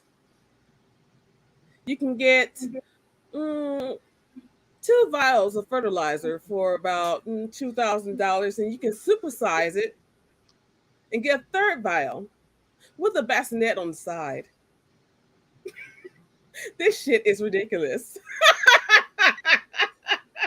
Now, somebody just sent me an inbox. Yeah, somebody just sent me an inbox, and it says here, BMU, you do understand, I have donated sperm before. They're buying our sperm for $75, but they're selling it for $5,000. Bro, wait a minute. You jerked off in a cup for $75. Let me tell y'all something. Hey, Reckless, I know you're the businessman, so I know. That's the worst trade in U.S. history. You got shipped, bro. Let me tell you how the business works. No lie. There's a company. I ain't gonna call the company name because we got wonderful benefits. And anywho, there's a company that specifically does this very thing, and it's to the point where companies are offering this through their insurance. Literally, they buying your junk for $50, $60, a hot $40. They getting you for a hot $40.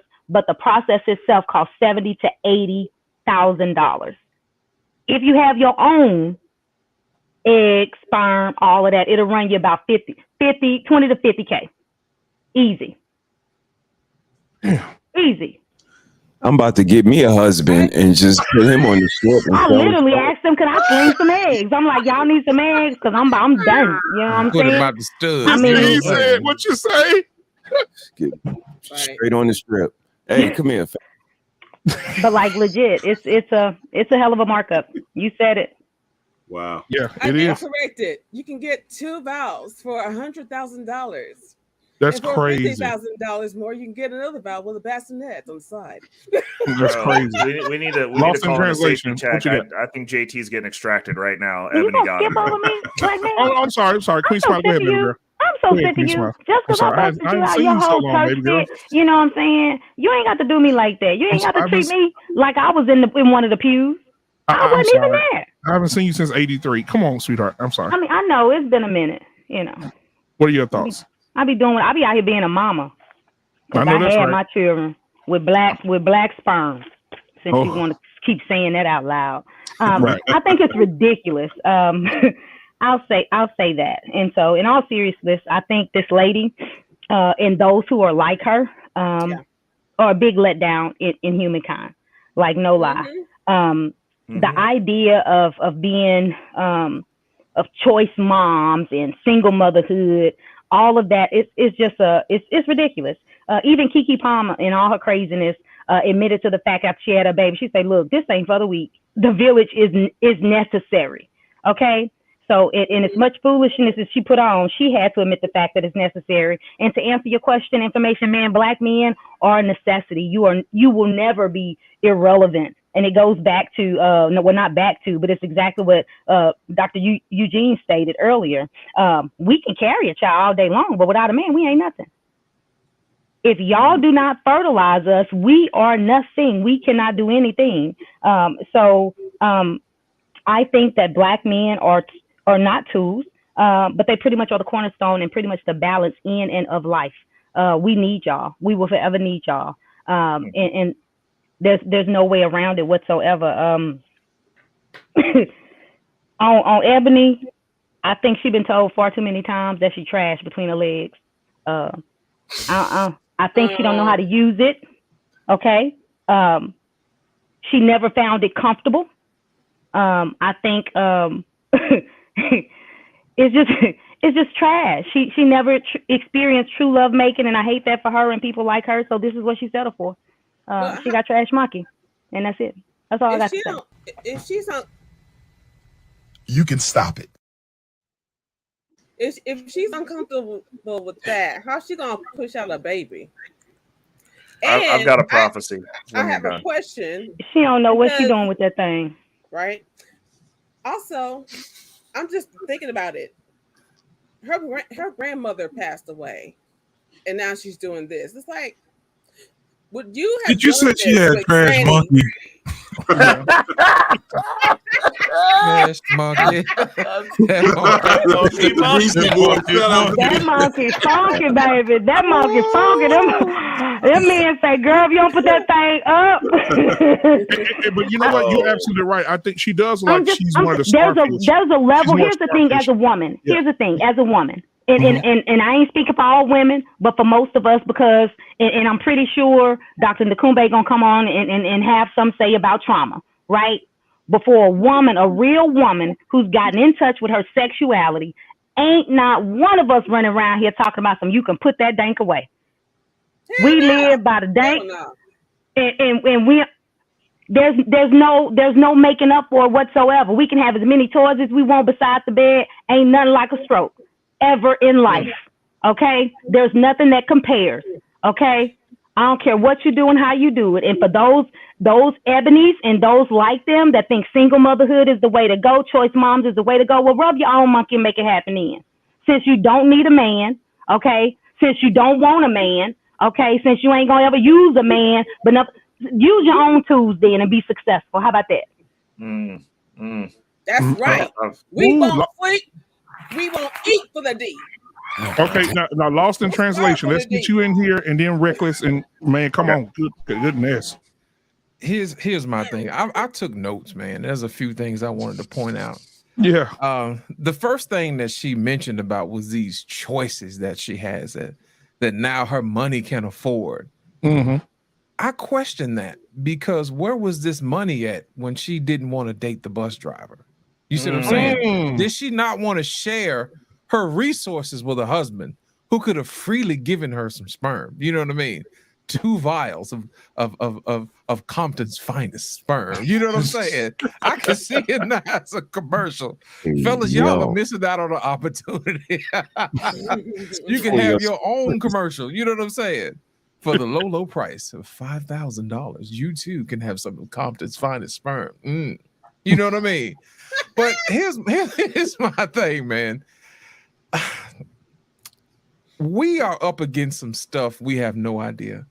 Our problem is that we like to put targets. We like targets. We like to see exactly what it is. But in reality, what it really is that we wrestle not against flesh and blood, but against principalities, against powers, against the rulers of the darkness of this world, against spiritual wickedness in high places.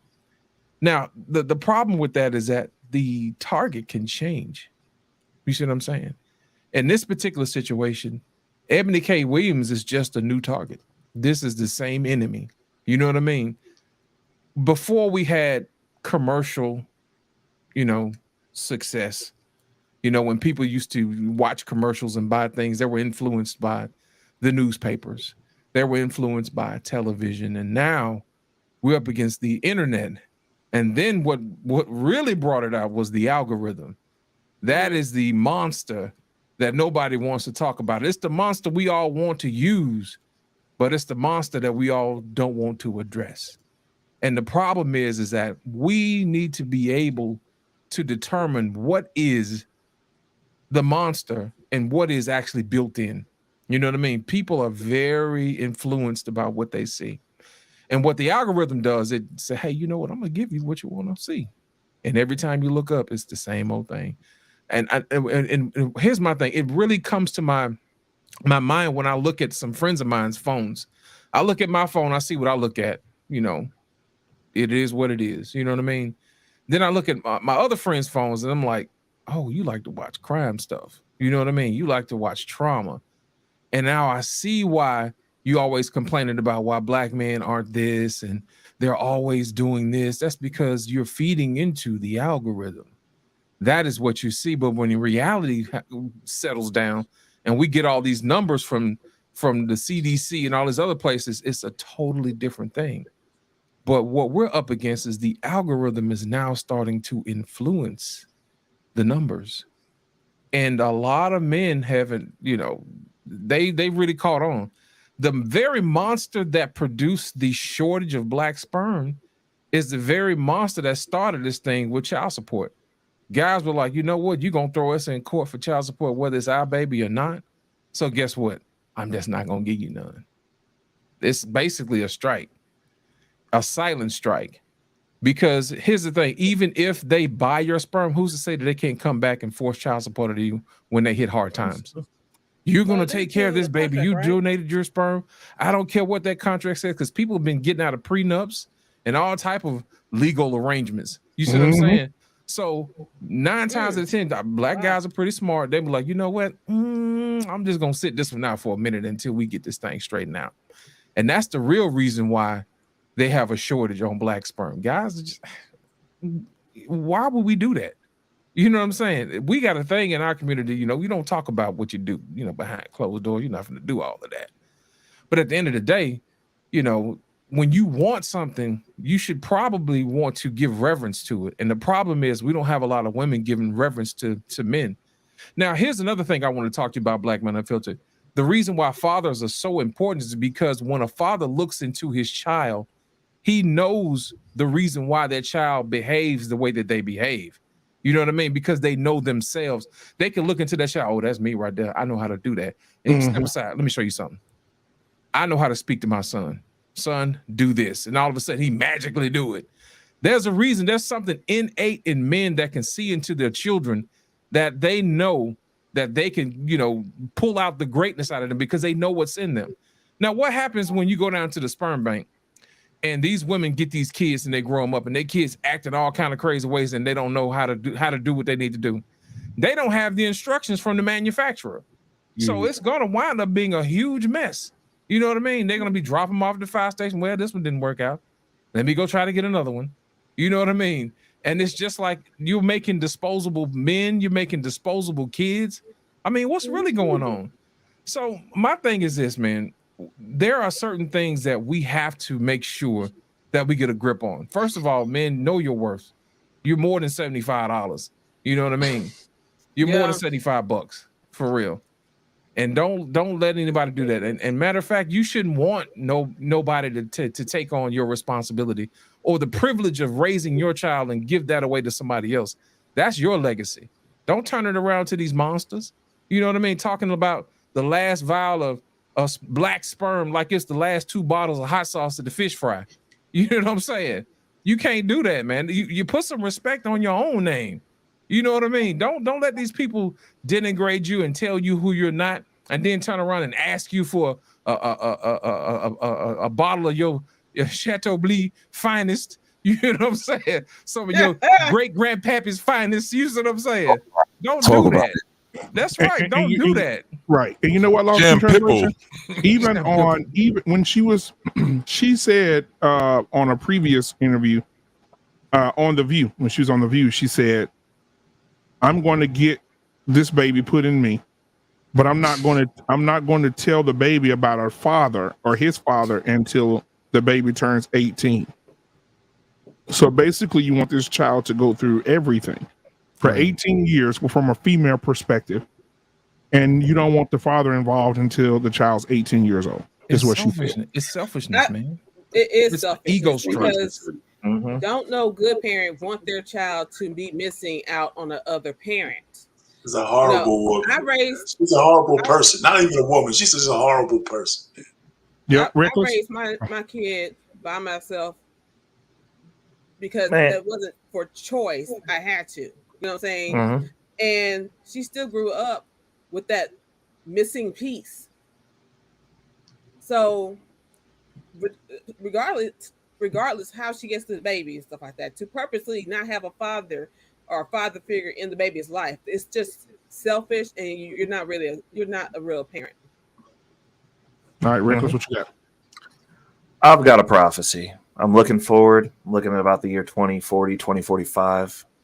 There's going to be roving packs of warrior queen alpha black females that are strong and independent and don't need no man. And they will be out here catching you men, you bandits, and forcing extraction upon you in the streets. You're just going to be running around. And by this point, all the dudes are going to have man purses and they'll probably be wearing skirts with their balls hanging out. And everyone's going to be a toaster oven, a Chevy truck, or a transformer. And they're just going to be snatching dudes up. They're just going to be snatching them up. And like, you're going to go report that you got force extracted. And it's going to be terrible. These women are going to create, and I've said this multiple times, and this is specific to our culture. Black women are so hard-headed that they will burn this society to the ground to not be wrong, and then blame us for it. That's just the world that we live in. That's what we're dealing with. These people aren't, these women aren't doing anything that's even societally a good idea. We're in an experiment that we know has bad results, and they're going, well, I got more money now, so I'm going to perpetuate it at a higher level.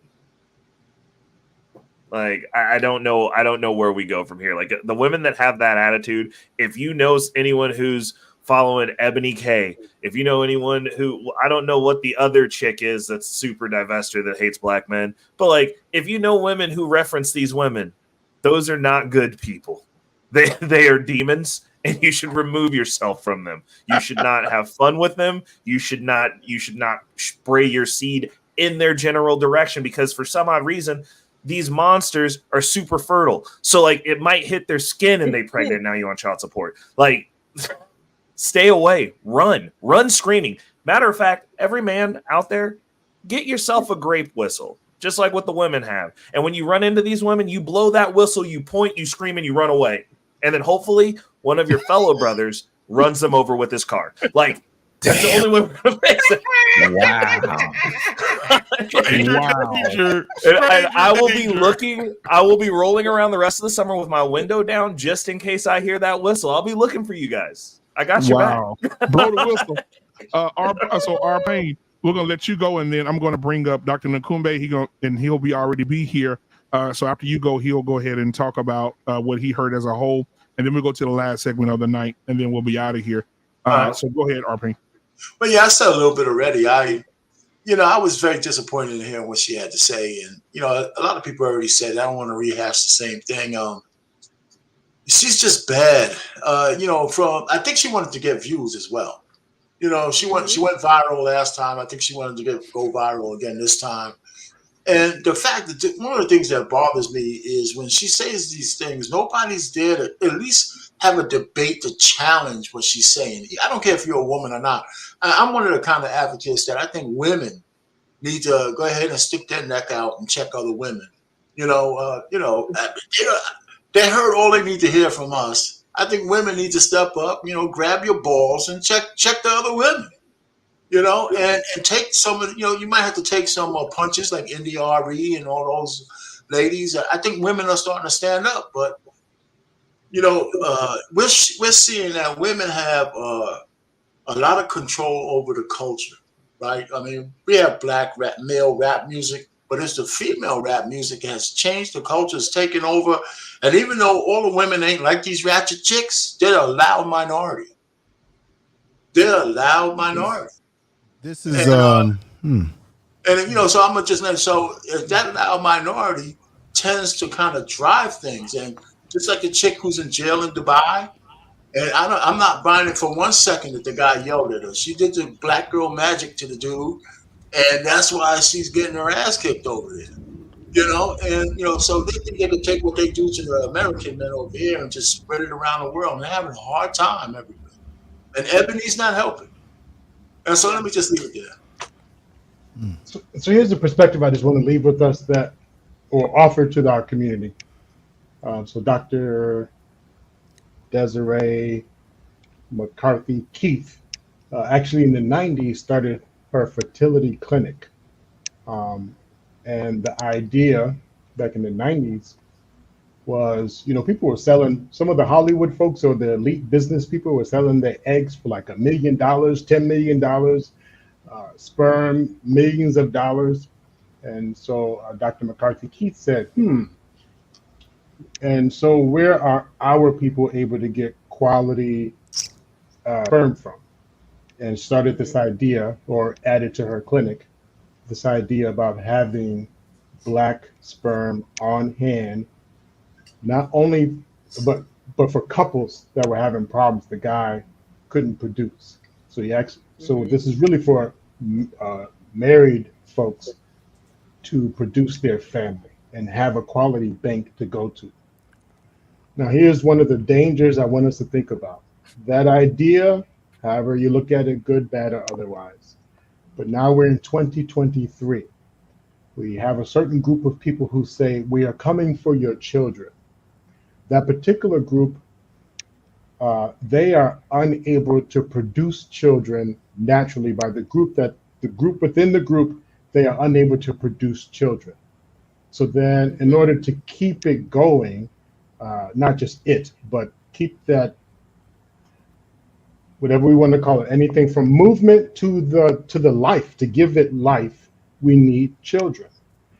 Now, then you add in however you want to get it in there, social media, our own behavior as men, distrusting our sisters who are distrusting or don't trust anymore. Whatever the combination is, I want us to carefully think about where this is going. So you already have a group saying, we're going to take your children. We have another group that says, no, they're not your children. At school and other agencies, they are our children. Then you have a divide between the black family members. So we no longer have a family. And then that child is being raised by a single parent. And then whatever side you want to pick, but one is believed to provide all and do all and don't touch my kid. Another one wants to, but then quickly loses energy, motivation, and courage. So the balls get weak and they leave it alone. And now you have a bank that anyone can purchase from and mix together, because anyone can get this purchase. And so now you're going to reduce the actual black family, reduce the amount of children that are produced because of mixing. So please keep in mind, if you choose to go that route or not, if you have to go that route or not, because again, the original idea from the dirt was to have a space or a place where black families could go. Be very mindful where this is going. So the message to the men, continue not to just produce in the cup or the vial, continue to produce, to be a quality man that a woman's going to want you, so she doesn't have to use that service unless there's some medical conditions, but you two use it together. Women, be mindful of discarding, discrediting, forgetting about, and cutting loose that very man who may just need an extra nudge from you, a little support from you, or a boot in his ass to get him back to get, and then boom, don't discard that and just quickly run off to a service and end up providing disservice to your own race of people. Not saying you're responsible for the whole race, but all you have to do is do the math and see where it goes.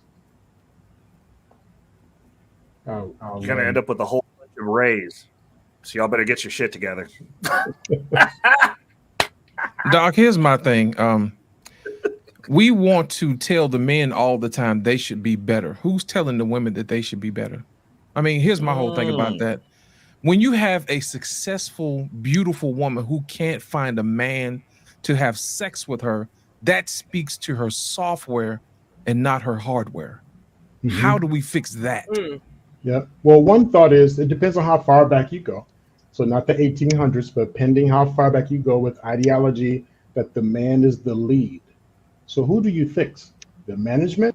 Because, right, we talk to the base people. We talk to the line people always.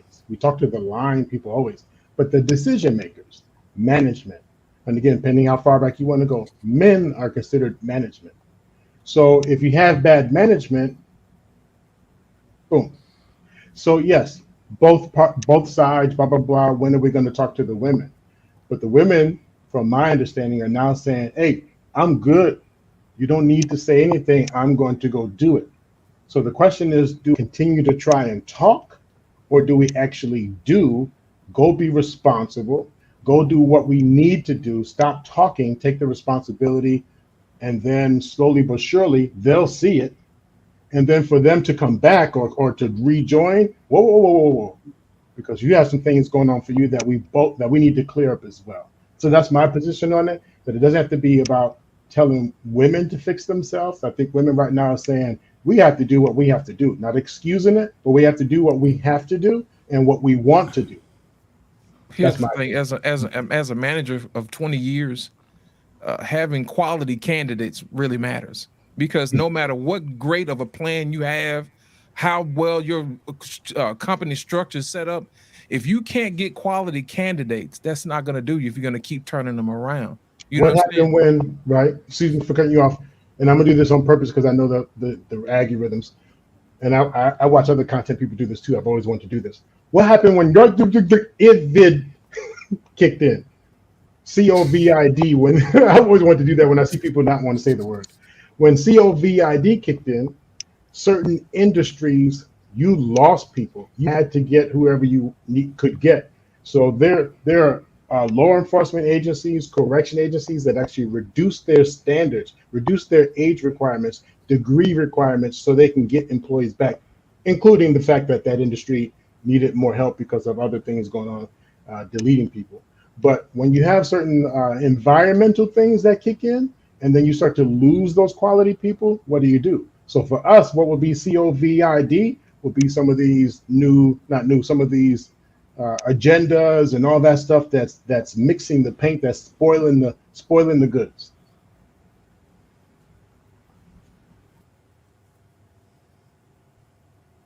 All right. Well, ladies and gentlemen, thank Dr. Nakumbe for that. Man, listen, we gotta do this more often, Dr. Nakumbe. I'm starting to love this, man. You coming in and after everybody said what they have to say to give a clinical perspective. What I want to do now, guys, is go to the last order of business tonight. As you can see, everything that we talked about tonight basically wrapped itself around our title. You talk a lot, but you show me nothing. And so what we seen tonight is Ebony K. Williams. She talked a lot, but she didn't show us anything. We seen Kiki. She talked a lot to Steve, but when everything went against the wall, she showed us nothing. Now we have someone on our panel that's famous tonight for this very clip I'm about to play. Mr. He Said was on my barbershop, and he came into the barbershop and he started speaking a word on the barbershop, and I had to clip it because this was the fuel for this idea to have this show tonight. All right, so I want to play that clip because he said a word, and we want to dissect what he said because it's amazing. It made me think different. I never looked at it like that, and I want to play it. Here we go. Mr. He Said, hey, listen, he's doing autographs right after this, guy. So if you need one, he got you. All right. $29.99. $29.99. We're not selling it like the same price you're selling the sperm. The sperm is gonna go up $1,000. If you want Mr. He Said sperm, you got to talk to his wife first, and then he'll be able to facilitate any needs that you may have when it comes to his sperm. Okay. She ain't doing that, miss. I can hear her now. Hell no. She just said, we've been asked. Oh Lord. Wow. Wow. Okay. All right, here we go. Mr. He Said, here we go.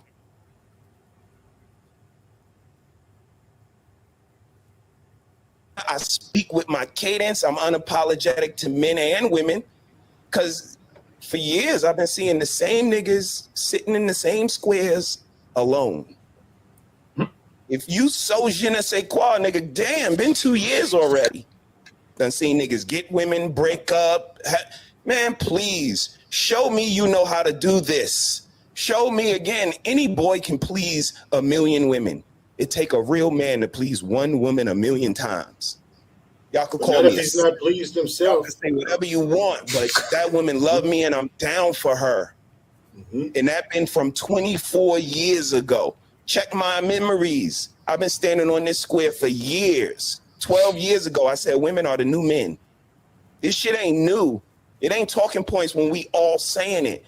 But again, if like Lost in Translation said, if you're not leading by that example, if you're not a Huxtable house, if you say, I'm not your mother, but I do feel confident in speaking for her. Remember when they was doing the locomotion? She said, nah, cut that shit out. I'm not your mother, but I am confident in saying, don't do that shit in my house. But we ain't got that type of je ne sais quoi, because our houses is dirty. Do the show your room challenge to most of these niggas. They houses is dirty, floor dirty, no pictures on the wall. Like, it's just a bunch of talking on here. And until people really see through the people who just up here running their mouths and the people who are showing you that they're in it and been in it and going through it and got the receipts to show, listen to them instead of listening to all the single motherfuckers that's just asking for super chats and, you know, cash apps. Woo! You know, if y'all want to shout for a minute, you know, because I think that's church worthy for right there, because that's a shout. Let me go ahead and give you this one. Yes.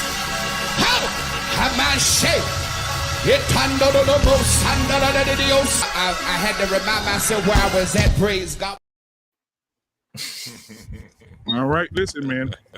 Mr. He said, man, I'm going to move out of the way because I want you to stay right there. Because I think that you were telling the truth. And like I said, again, I never looked at it like that because there are a lot of men on YouTube who do exactly what you say. They will say they're single, they don't, and they have all the answers, right? A lot of single men have a lot of great advice, but they don't go so deep into it where it's aggravated. But a lot of men will single men that don't have a wife, don't have kids, they don't have any of that, and they will get on and say, like you pointed out things, you know, that they've been in this square on YouTube for 2 years, they ain't got no pictures hanging on their wall, right? and you know, and so you made a great point, because a lot of men do that. I know how to be a husband. I know how to be a father, right? This is what they say. This is what you hear all over YouTube. I know how to be a husband. I know how to be a father. You don't have a wife. So like you said, show me that you know how to do this. Why would I sit and listen to you if you can't show me how to do this? You have all of the advice. You have all of the direction. You have all of the ingredients to the cake. But show me that you're able to do it. And so, man, you made a great absolute point. I'm going to let everybody else cook, because I know this is going to be a very cookable moment for everybody. But I want you to respond to it first and take over the show, man, and respond to it first. You can pick whoever you want after you explain or break down what it is you meant from you. But, man, go ahead. Man, I just appreciate you for recognizing the clip. And the only thing I'll recognize in it is that little line I said is something that I say to every wedding that I go to. I recently said it at my best friend's wedding. And I mean it wholeheartedly and sincerely, that any boy can please 1 million women, but it really takes a man to please one woman 1 million times. Now they can call you a simp, whatever. But if you got somebody down for you, man, if you got somebody that's a lawyer, not no legal aid, somebody that cares about you, your best interest, somebody that makes the right objections, that asks the pertinent questions, that goes to bat, not some legal aid with 40 cases, some legal aid that barely knows your name, some legal aid that doesn't give a damn about you, that just wants you to cop out to the system. And I think that's, for me, that's this lady right here. She walked up to me. She saw something in me, and all I can do is pay her back, man. So 1 million times I'm gonna try to please her. Amen. And you know, come on. It is. The rest of the stuff was just me, you know, cooking on my box or what I noticed. But that is really the point that I wanted to get across. Thank you for having me. Thank you for recognizing me. And thank y'all for being who y'all are, man, because this is where we get to speak our truth, quote unquote. Right. And you're absolutely right, man. Like, I appreciate the men who, like Dr. Nkumbe, will come on from a clinical perspective and break things down, right? We have Lost in Translation who will come on and use life experiences and do that, right? But he's also showing it, just like I'm talking from a man's perspective. I'll let the ladies talk from a lady's perspective in a second. But from a man's perspective, you know what, Black Man Unfiltered, you always talk about being in the community. You need to show us that. I can show you that. Right? I can pull people in here and show you that. Are you a man of the church? I can show you that I'm in there every Sunday. You do you mentor young men? Are you around young men? I can show you that I mentor young men, right? I can have them come in here and sit down with me. Matter of fact, I got my nephew here today. I have my brother, my younger brother, and my nephew in my home. They're here visiting before they go off to college. My brother already got a scholarship to Grambling State University. My nephew is following in his footsteps, going right to Grambling behind him, and they're both sitting in this very room with me right now, watching me do this. Right. So when we talk about things, you got to have the receipts to be able to show, okay, I can talk about marriage because I've been in one for 14 years. Right. I can talk about kids and the different behavioral things that go on with kids. Like you got 6 kids, that's 6 different personalities. Number 3 gonna love you. Number 1 ain't gonna like you. Number 2 don't want to be around you. And you know, number 6 want to hide from you. Number 4 want to run away. You have different personalities, and I can talk about being a parent. I can talk about that, right? Because I've experienced it. But when people come in, I don't know nobody that goes to the doctor and says, we're gonna do surgery on you today, and the doctor look at you and say, you'll be fine. This is my first one. I don't know how many people are gonna listen to that doctor or won't even want to go through with the surgery. Right? We have to be mindful and have the discernment of who we need to listen to and who we don't. And I thank God that Mr. He said what he said, because that was amazing. So Mr. He said, the floor is yours, man. You know, whoever you want to go next, man, just go ahead and do your thing, brother. I mean, we can just start, you know, go around, start with Lost in Translation and just keep it moving around. Thank you, sir. Black man, here's my thing. We may not have the same history, but we're on the same battlefield. You know what I mean? Everybody can't be a general. Sometimes you got to have lieutenants. Sometimes you need privates. Sometimes you have to specialize your labor. And if you take a step back and you look at this panel is highly specialized in what they do. We have people who are married. We have people who are single. We have business people. We have podcasters. We have all kind of stuff. We have married women, single women, all of this good stuff. My thing is this: it's a wonderful thing when it's put together properly in its proper context. And my thing is this: everybody specializes in something and everybody has a particular purpose. Just because you're in a particular season does not mean that what you're going through is not going to help you in your next season.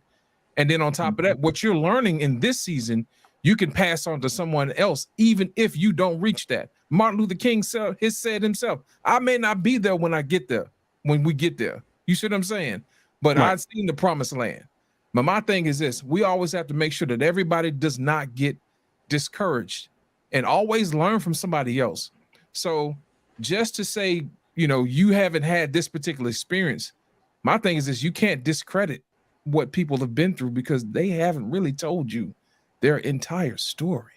I have lots of stories. Oh yeah, that I'll be sharing on the podcast, and it has to do with parenting.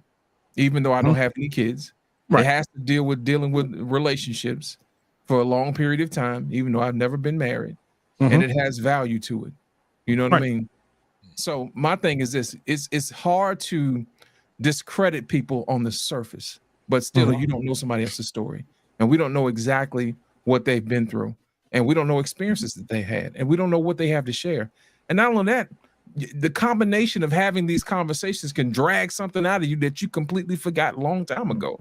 Right. And it turns into this beautiful conversation that we have that has legs and that blossoms into something that somebody else could use, not just today, but this internet is forever. Well, somebody's going to be watching this 10 years from now and said, oh my goodness, they were on to something. Black Man Unfiltered was doing something. Reckless Ray was doing something. Information Man and Pain were doing something. You know what I'm saying? Beautiful Animated Speaks and Queen Smiley. And Mr. He said, Mr. Bennett, they were on to something. And my thing is, we have to make sure that we don't get weary in well-doing, especially when we're just getting started, especially when we're having a conversation for people to listen. So that's my whole thing. Make sure that we value what people bring to the table and not to discredit what they're doing just because of where they are on their journey. Right. And let me add to that as well. Now, you made a great point. We want to make sure we value everybody's opinion. I mean, everybody's, perspective. You remember in school when the teacher said, everybody in here, if one person says something in here, you're not going to recess. Right. Mm-hmm. I'm talking about that person that says something after the teacher said that. I'm talking about that person that will get on these panels and see this conversation that we're having right now and come in and disrupt it, derail it. I know exactly what you mean. Just because they want to play. Just because they want to discredit what, and I feel like it's discrediting the person who is making the example. Like Mr. He said, when he said that, you had so many mature men on the panel that every man, if you go back and look at their faces, they were all listening and consuming what he was saying, right? But you have some men that will come on and just, they mad at everything. They don't want to agree with nothing. Everybody wrong but me. I'm always right. And then when you don't, everybody don't adjust to me, I'll disrupt this whole thing and tear it down. Those are the people that I'm speaking about. And I think that's what Mr. He said was alluding to as well, because those are the men, those are the very men who are talking. And then, like he said, 2 years later, they're still in the same box with no picture on the wall. Yeah, those are the naysayers. Those are the ones who don't add anything to the conversation. They see people. They see people going down the track and they want to grease the wheels. Right. That is a different type of person. As a matter of fact, before I changed up my last week's topic to the more pressing issue, that was going to be my next podcast, addressing the naysayers and how to handle them. Because my first live, I had somebody to come into the chat and tried to derail it and turn it into something that it wasn't. So I was like, you know what? I'm just going to delete them. I'm not even going to entertain it. But and you're delete them absolutely how? right. Yeah. You're going to delete them how? Oh Lord. He deleted them from the chat, man. Sure, man. Don't do it. Come on now. No, I'm just kidding. Okay, No, go ahead, because Rick. I got My a bad. trigger Ain't mean to finger. derail it, but go ahead. I got a trigger finger, man, for foolishness. After being a moderator for a long time, and you see it, you kind of just want to nip it in the bud. When it was confirmed, when I saw it in another chat, another channel, that said they don't address this person, I was like, oh, okay, I did right then. So yeah, you're absolutely right. Those particular people you should not give the light of day to. Don't entertain that because it slows down what you need to do. So you're absolutely right. Yeah. Go ahead, Rick. My bad. I didn't mean to stop y'all. Go ahead. So here's the thing. I as a person who's not married, been in a long-term relationship, I don't speak on marriage because I haven't been married. But what I can tell you is I know for a fact how my marriage is going to go if the woman that I'm with now, if we get married, it's going to be exactly the same as it is right now. Right. And I say that because from what I'm doing and the way that I function, I already know I'm a terrible boyfriend. I'm probably going to not be a good husband, but I'm not aspiring to be a good father. I'm aspiring to build an empire. That is more important to me than anything. So the things that I'm doing and so like, I'm like, I probably would never give marriage advice. I always default. I pour in from you guys and get tweaks on how I can make things better a little bit, but it's based on goals. The one thing I will say about a lot of the conversations you have, like with your breakdown and your perspective, is you're talking to men who are coming into this space that are realizing that they've been playing the game wrong, that are realizing that they've been getting simped out. They're entered in everyone's phone as food, that they're borderline invisible or are completely invisible because they're not on their square and they're angry. And men have a right to be angry about a system that takes advantage of them. They get to process that anger however they see fit. And if you are here to help them, then you consistently offer that guidance and that pushback through the process. But you understand that like not everybody has success with women. I mean, it just doesn't, it's not a straightforward process for everybody. A lot of dudes are completely invisible to women. They're not even getting an opportunity to fail with women because they don't exist. And they're within, this is a space for men. If we're going to have conversations with men and we're going to help usher men, like we can't be like, oh, you don't have success with women, we're just going to write you off. That'd be like if I said, hey, you don't work as many hours as I do. People don't answer to you. You don't have a business. I'm just going to write you off. No, I want you to be the best at what your goal is and what you're doing. Like, I don't see how we can, on the one hand, be like, oh, well, we're trying to usher in and make better men. But like, if you're going to chastise them as they're coming into a space, raw processing, raw feeling, raw emotion, and then you're going, well, we're going to put you back on the street. You're the bad one. What happened? Where's the learning? Where's the learning come from then? Like, where's the opportunity for them to process through that and get to the other side? And I'll tell you, when I came into this space, I came in and I'm a product of the white manosphere. I didn't know y'all existed until after I'd already been through the process and started getting results. The lack of results is indicative to this space. They're like, we're not focused on ushering people through because like we get caught up in the semantics of, oh, this is a good man, this is a bad man, we're doing this, we're not coaching, we're not mentoring. There's no help through that process. Now, if I can go over there not looking like those dudes and I can get help through the process, that's very indicative of the lack of leadership and the lack of ability to help people within these spaces. We want to segregate ourselves to not get results.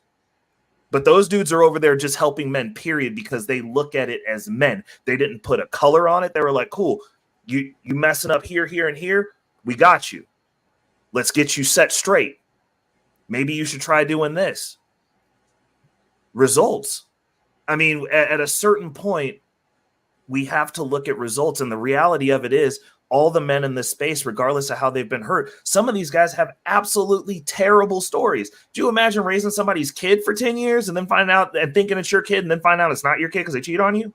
You think you're going to be in this space and have a good view of women when you're processing that level of pain?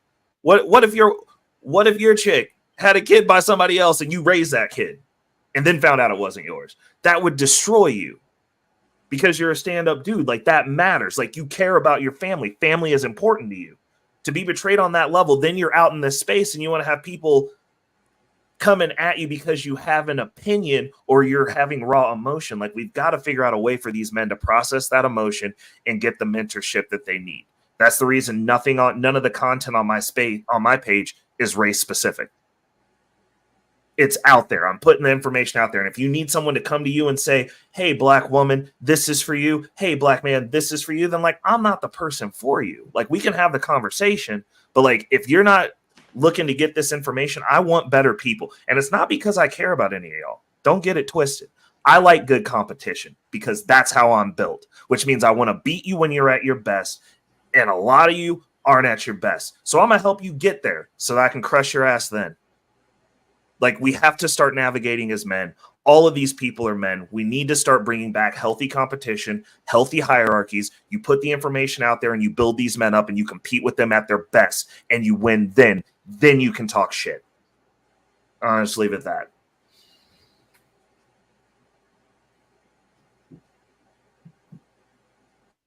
Information, man. You next. Information, man. I think it's you. Okay.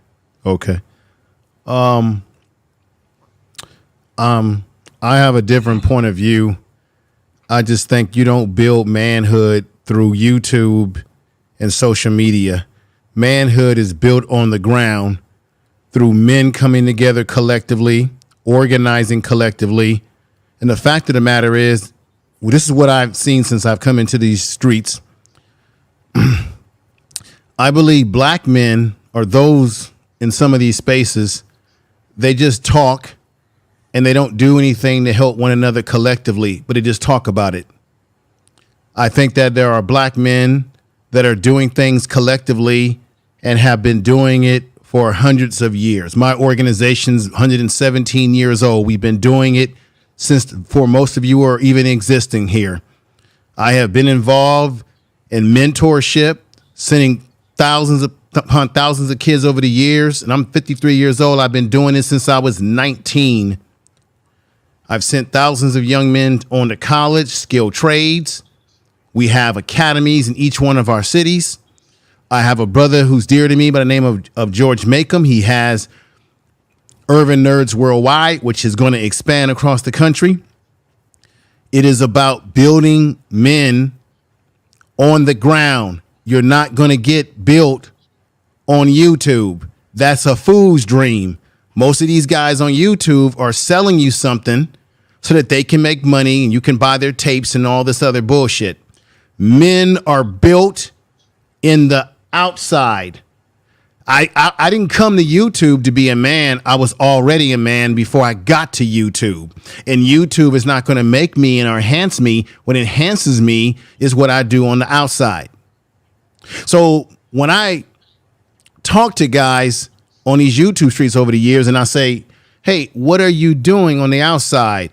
Are you supporting a black man's organization? I can name them for you. Are you a member, or are you supporting a black male organization? Or maybe you can contribute to one from the outside if you don't have the time, but you can contribute in some way, right? You can donate, whatever it may be. When I say that, it gets as quiet as you can hear a rat pissing on cotton, because most of these guys are not really about the real action. So even though there are people on YouTube that are giving advice to people, and it's probably helping a lot of guys, I'm not going to deny that.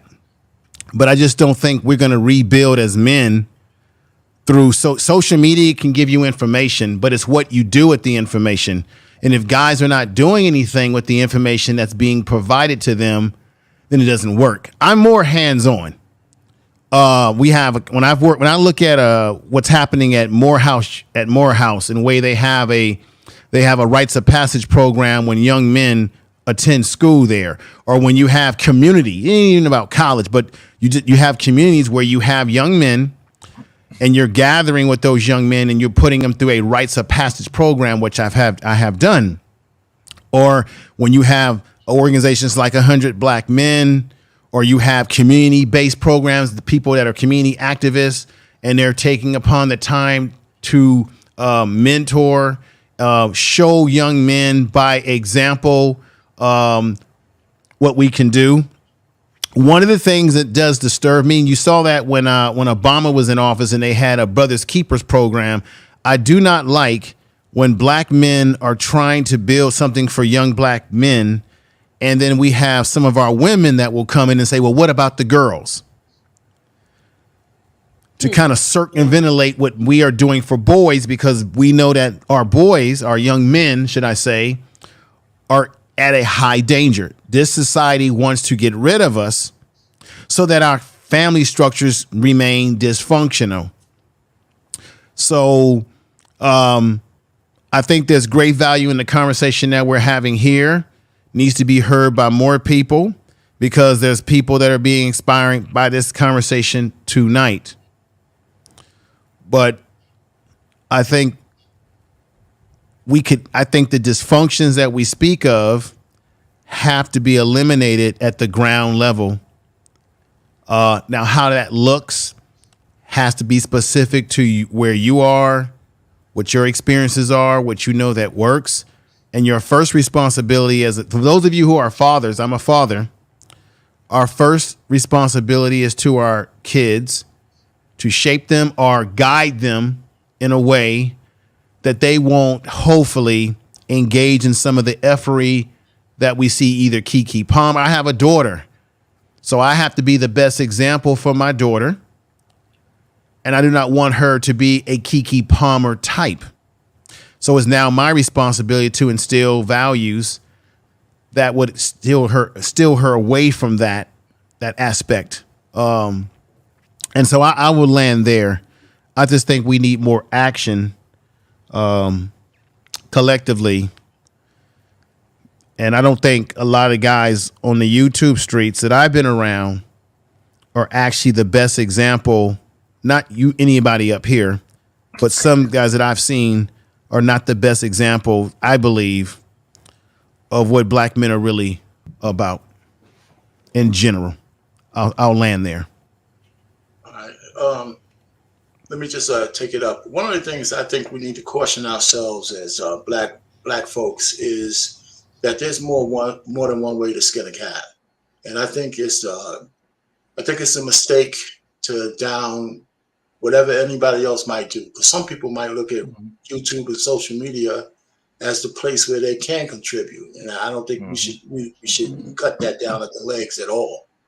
So there's different ways. I mean, because there's some people who are on the streets all the time, and there's a lot of people who don't like those folks. So I'm not just saying this to refute you, information man. I just think we need to be kind of careful. I'm not new to the YouTube space. Okay, let me tell you. Let me say this to you. Since you're new to the YouTube space, some of these individuals that people have looked up to on these YouTube spaces, I've been around these people. I knew Kevin Samuels because before you guys knew Kevin Samuels, the high value man, when he wasn't talking high value stuff. Okay, I've been around some of these guys on their panels. I'm one of the original members of Sunday Rumble. Yeah, I mean, I know about that. And the conversations are redundant. The guys are saying the same thing. Okay, I'll stop there. I don't disagree with what you're saying. I'm saying the conversations have been continuing. What I've been noticing in a nutshell is that the conversations have been the same conversations year in and year out. And you've got black men saying, I'm not getting any more value. Can you let me finish, please? Well, I'm trying to give you some perspective because you said you're new. I'm not new. No, wait a minute, man. I'm new to the space for 6 months, but I'm not an idiot, man. I know. I'm not saying I'm not. You said you're an idiot. I didn't say you're an idiot. I'm trying to give you some perspective. Wait. Information. I've seen There's some always things. new people, though. There's I know, always new people. but so if you're new to, but the conversation is being generated by the same people who these people look up to. Brother, can you let me speak, man? I'll let you speak. You said your piece. Let me finish. Because I don't disagree with you. I know that there's people who are just trifling on this thing. It don't take months to figure that out. And I know there's a lot of talking points. And one of the things I think that this space does for black men, the good panels, like this one, it gives them a perspective better than like a Fight Club. And you got to be able to discern the difference between those things. And yeah, there's people repeating the same thing over and over. I try to be solution oriented when we talk about marriage, or we talk about dating, or we talk about courting a woman and vetting a woman for marriage. There's steps and stuff you need to protect. A lot of guys are still caught in their red pill rage, and you try to help them. I don't even use those type of inadequate, antiquated labels. That's part of the problem. That's not part of the problem. You know, because guys are using labels from a movie that was actually written by a black woman. That's the funny thing about it. But we still use it. Everybody. I mean, I don't use that shit because it's stupid. I'm not red pill, blue pill. I'm a black man. I stand on real, not on characters. The people understand what you're saying because it's just part of the vernacular. You don't have to like the vernacular, but everybody. It's goofy vernacular. That's part of the problem, brother. That's what I'm trying to say. It's vernacular that's been used because people watch the movie. Here's the thing. What I think both of y'all are saying, Mr. Payne and Information Man. Mr. Payne is saying exactly what you said. All he's saying is that we can't discount the fact that you're saying you can't build a man from YouTube and you can't take that perspective. No. And I get what you're saying. Here's the thing. Mr. Payne is saying the same thing you're saying. He's saying, but there are some people, if they're not social enough to be out in the street, this may be the only place they get that from. Right. So all he was saying was everything that you're saying is true, Mr. Information Man. He's just saying, let's not discount the fact that there is good content like these channels right here that's putting out good information. Right now, I'm not discounting this. No, not at all. Not this. That's the point. I mean, you said a whole bunch of stuff I could have interjected with too, but I didn't. I let you finish speaking. I mean, so I'm not trying to trigger anybody here. I'm just saying that some people get the use out of YouTube. I mean, I donate to my church. I do a few things. I buy all the equipment and all that kind of stuff. I talk to people. I'm in the frat. I do a lot of these things. But am I a community activist? I won't even try to be.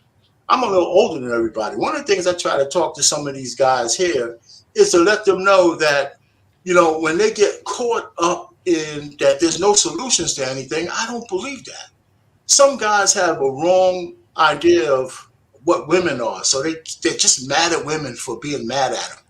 I said, but you know what? Like somehow in 2023, women are like made new. Women have a nature that's been there for thousands of years, just like men. So you have to understand the base nature of them, and then you can navigate better. So if you want a wife, maybe you got to do a little bit more picking through the chaff to find the wheat. But there's good women out there. You just got to look for them. Just like for women, there's good men out there. That's why I have an issue with Ebony K.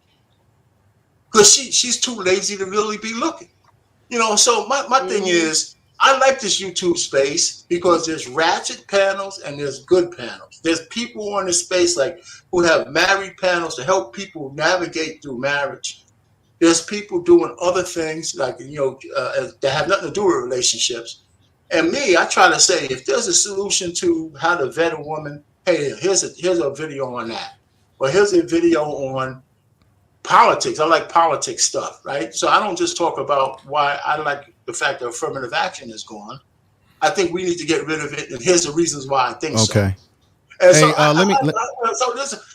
so there's a lot of different things this space is good for, and the first thing is good for, it gives men a forum to talk to each other. We don't have to gather in some physical location. We could do it right here virtually and talk to each other across a cross section of men. Right. I think that's beneficial. Right. I think Right. that's beneficial. Hey, well, let me ask Reckless something. Are you Reckless? You wrote a statement in the chat room. You can actually ask me, brother. You don't have to write statements in the chat room. You said I just didn't want to interrupt because you said that I'm blaming the red pill. You said specifically the red pill on white supremacy. I didn't make any reference to red pill on white supremacy. Where did you get that from? Information. I mean, are you talking about me? Comprehend and not. You need to read to comprehend. Are you talking to me? No. Look. First of all, I didn't need a smart statement from you. I just asked you a question. You wrote in there. You said this dude. First of all, my name is not Dude. This dude blames everything on white supremacy. It's not the 1950s anymore. I didn't say anything about red pill being a white supremacist concept. I said that it came from a movie that a black woman actually wrote, that most people got their talking points from using that term in the first place, because prior to that movie, nobody was using the red pill or blue pill terminology. I've been around long enough to know that. So I said that that's goofy. I didn't say anything about white supremacy in terms of red pill. So why did you say that? I'm going to read to you exactly what I wrote. How is red pill an antiquated term? The reason why I said it's antiquated, because we need to stop talking and we need to stop using terms that are goofy terms when just identify yourself. I'm a man. So I don't need to identify myself as a red pill or blue pill. That's the kind of goofy stuff that goes on. No. So the equally antiquated and goofy is stating no. How is that white supremacy? How is that white supremacy? So white supremacy. But you wrote that on there though. But you wrote that on there. But you wrote. I'm reading what you said. He says how is red pill an antiquated term? This dude is blaming everything on white supremacy. I said one word about white supremacy tonight, which was about a whole different other subject matter. And then you threw that in there. If you got a problem with me, you could talk to me about it right now. You don't have to put stuff in the chat room. Then you could talk to me about it right now.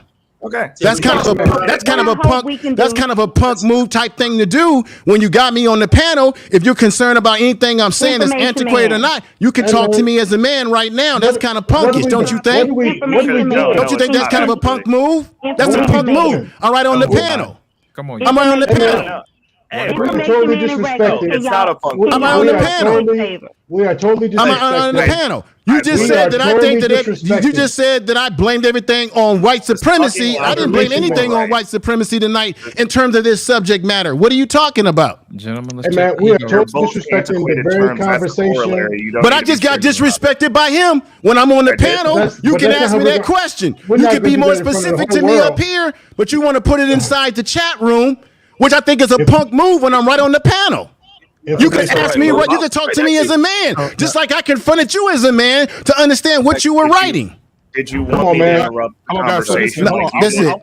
I want us to be able to handle this. However, I asked him a question. Right. Can we do it in the back? Can y'all do that for me? No, I don't have to do it. Nah, that's okay. Blackman Unfiltered. I'm not going to talk to him. I'm cool with this tonight. Okay. Thank you for having me on. I'm finished. Come on, man. I appreciate you, brother. I'm finished because I asked a question that he could have asked me himself on the panel, but he puts a punk ass message in the end because this dude thinks everything is white supremacy. When I said one small thing about white supremacy in terms of how we look at our women, when we use certain talking points. I said that earlier in the show, but then I don't know how he got that statement out of what I said about red pill and blue pill, which is something that I've been hearing on YouTube. That was some goofy stuff that people threw around to define themselves, define what a weak man is from a strong man, which nobody was saying that in these spaces until that movie came out and everybody got caught up in that Matrix type talk. And all these dudes that think they know everything about what being a man.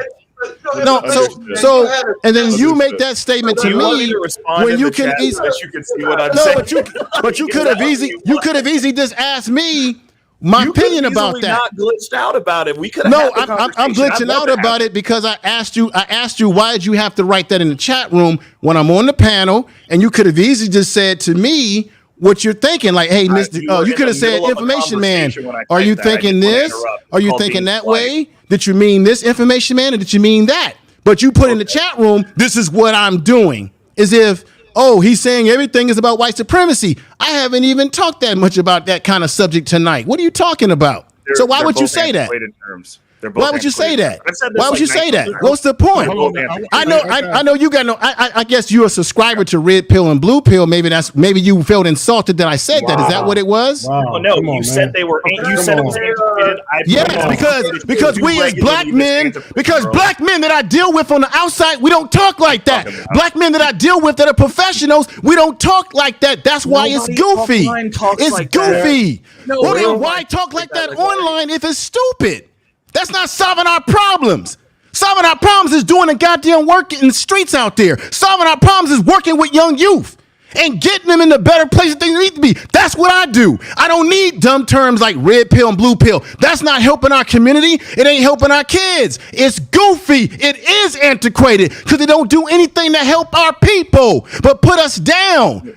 By classifying somebody as this and that, putting us in a box. We've already been put in a box in this society. It's another dumb term. It's another term. I didn't even say white supremacy. You thought it. But I didn't even say that.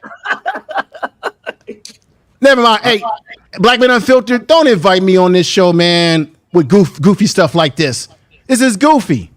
I cannot. You know what's goofy? It's goofy because what you just said is I just simply said that the problem is that we put people in boxes.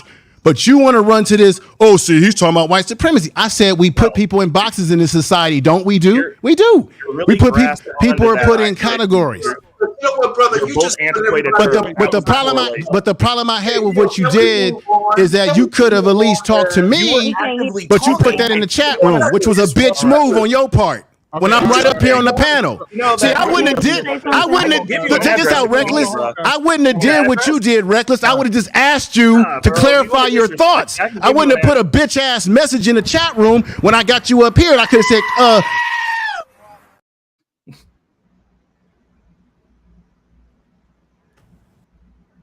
So hold on, guys. So I definitely want, man. Bro, I think you need an address, bro. I can get it for you. Right, man, I got you, brother. I got you. Hallelujah. Bro, I've been making fun of everyone in the chat all day, and this dude got offended. Hey, but you know, everybody does not, I guess, everybody takes things differently. So, but I do want to say this because you guys went at it for a little bit. I do want to say this because I wanted you guys to reconcile that probably behind the scenes, maybe more than here, because I think that the notion of having a great conversation, I think we should have took that behind the scenes and had that conversation. So we learn better, we do better, we move forward. But I do want to say, all right, even in that happens, right?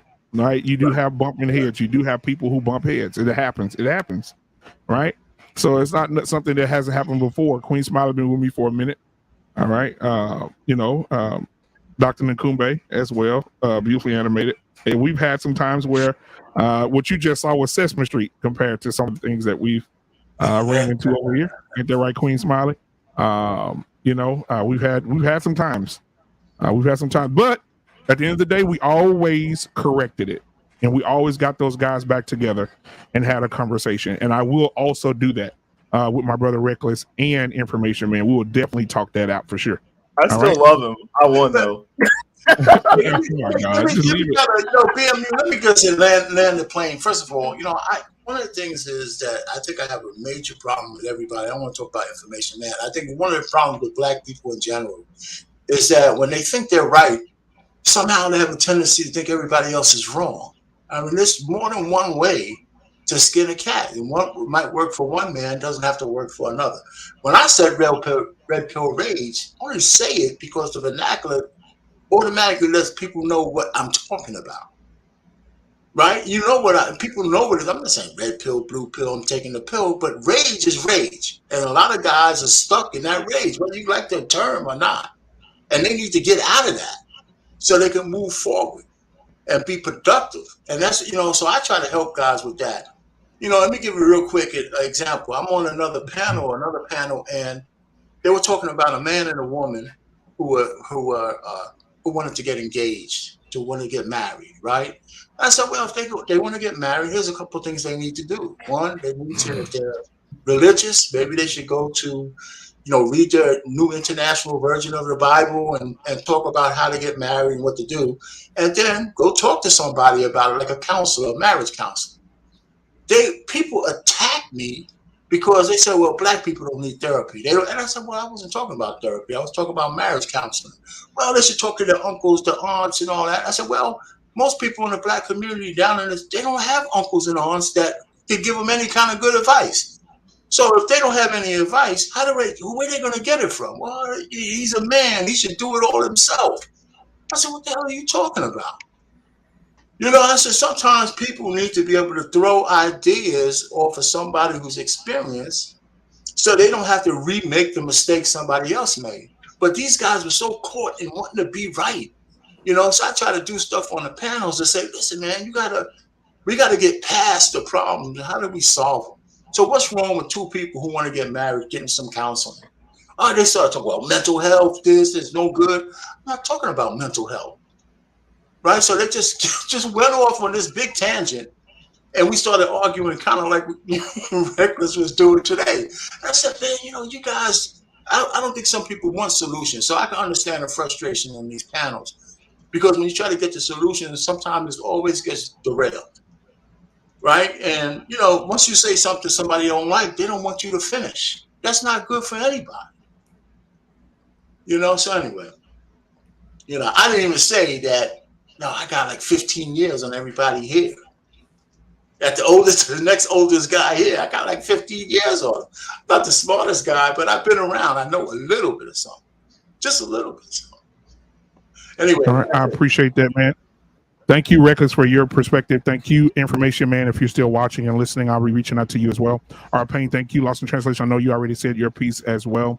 Thank you guys for being here. Now, if you guys want to sit and wait in the back, we can. You definitely can. I just want to make sure I get everybody in.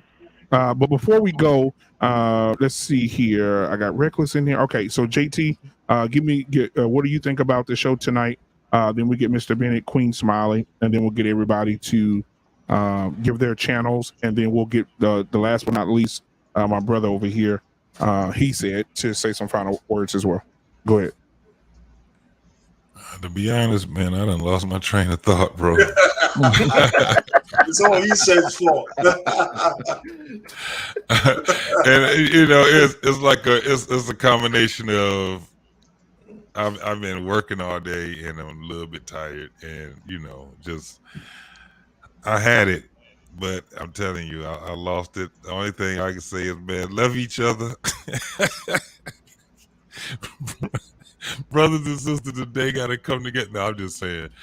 I really lost my train of thought, man. I just I let Mr. Bennett. I yield the floor to Mr. Bennett, man. All right, Mr. Bennett, what are your thoughts? Oh, well, that certainly took a turn I wasn't expecting.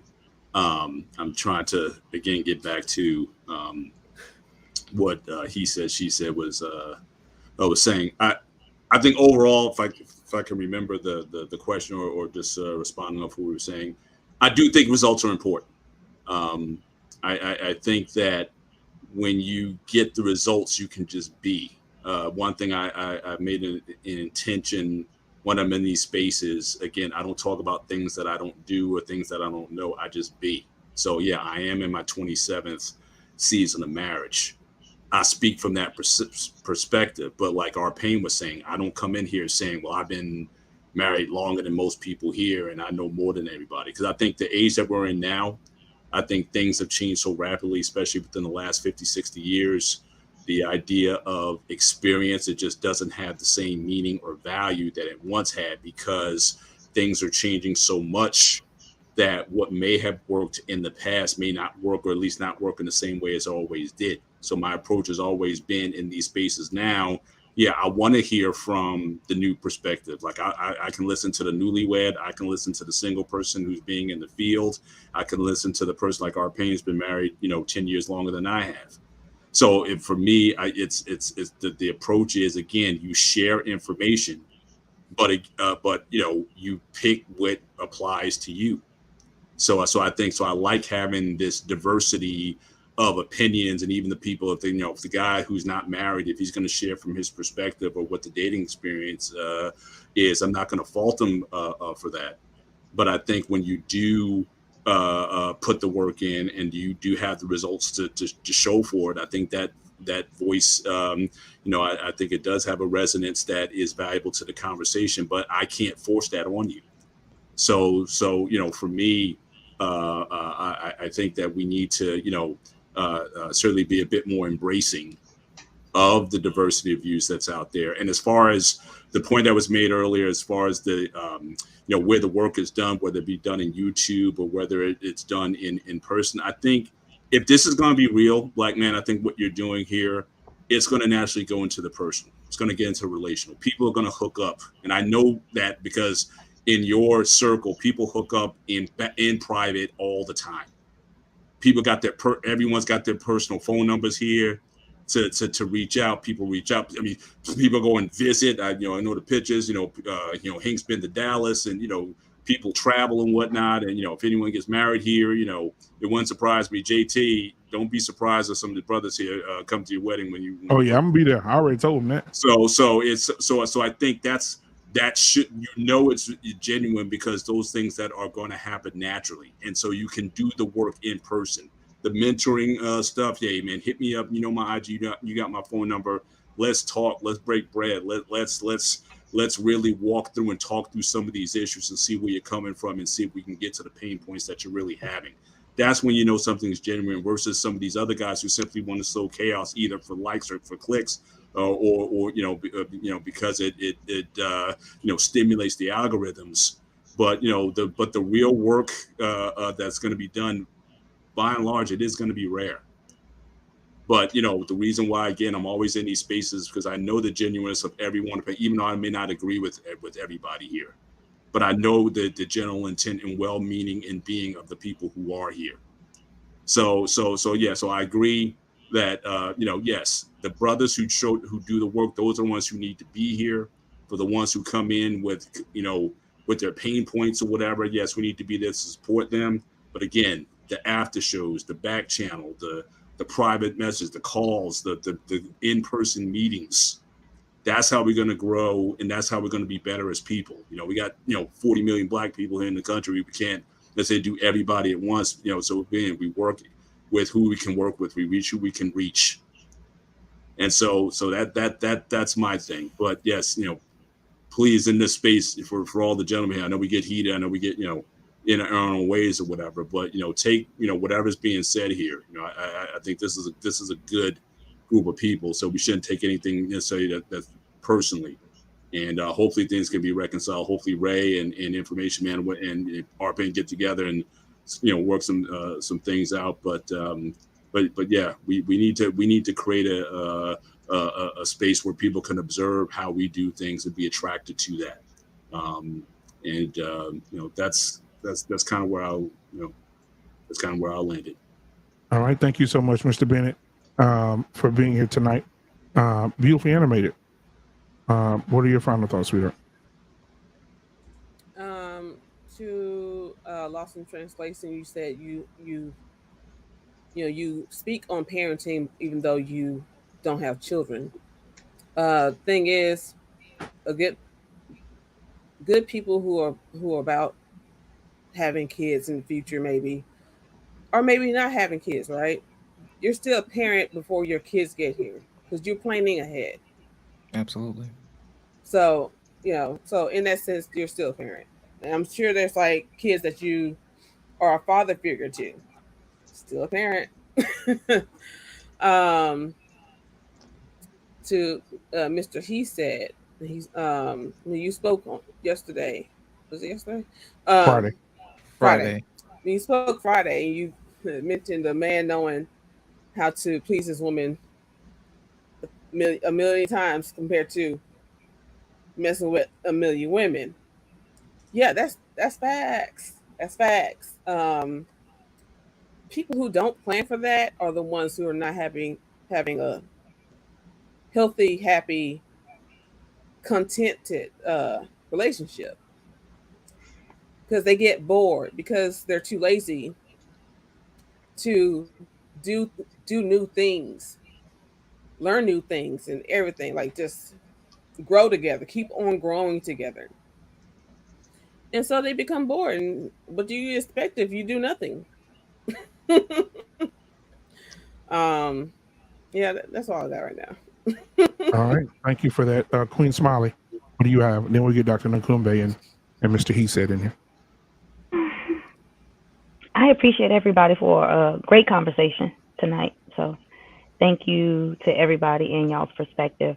To Mr. He said, great point. There are times where I do not participate in some of these conversations, mainly because I'm busy, because I am doing the work. And so, like Dwayne, I do a lot with the youth. I do a lot in my community. My phone lines stay open. I have friend girls and young women who I mentor and hold accountable. So where I'm not doing it out loud, I'm holding them accountable on the phone and in their faces. And so they love me for it, and I love them for allowing that space to speak to them the way we do with each other. So there are several people that I've witnessed that say a lot, but we don't see the receipts. I mean, that's facts. But it's almost like the word of God. It's going to come in different ways, shape, form, or fashion, but it's still going to come forward. And so we have to take the meat, feed on what we can eat, and trash the rest. We've talked about that before. And be very intentional about our surroundings and who we deal and mix and mingle with. Understanding and realizing everything that we see on TV, on YouTube, you name it, in these streaming services, entertainment is entertainment. That's one of the things I taught my kids a long time ago when they were young. Entertainment is entertainment. So no, they don't look up to celebrities and, people in social media and things like that. They take it for what it is. Some of it's entertainment. Sometimes they'll drop a jewel. Like Steve Harvey earlier dropped a jewel. When you're dating, create a list. What you will accept from your mate and what you won't accept from your mate. You need those lists. But you also need to know yourself before creating that list, not just knowing yourself, but acknowledging your traumas and dealing with that. We can put a Band-Aid all day long on some trauma that we have experienced, but what a Band-Aid does is just cover up the nasty sore. When you heal from that trauma, you pull out that infection. Not saying that you won't remember the scar, but you'll definitely deal with it. And so while you're mixing and mingling and putting out content and attempting to encourage somebody or be encouraged by somebody, think about those things and y'all be blessed. I'm out. All right. Thank you so much, Queen Smiley, for being here and everything that you do as well. Because I called her one day and she was out there in the sun, and it was a beautiful field they were at, though. Oh my God, the field was gorgeous. But she was out there in that heat, no shade, just burning up. And I saw your Asalama Wiggum post today. We'll talk about that later, though. We'll talk about that later. Don't do that. We'll talk about it later. Hey, I tell you you, know, the wigs. Hey, you know I'm about that life.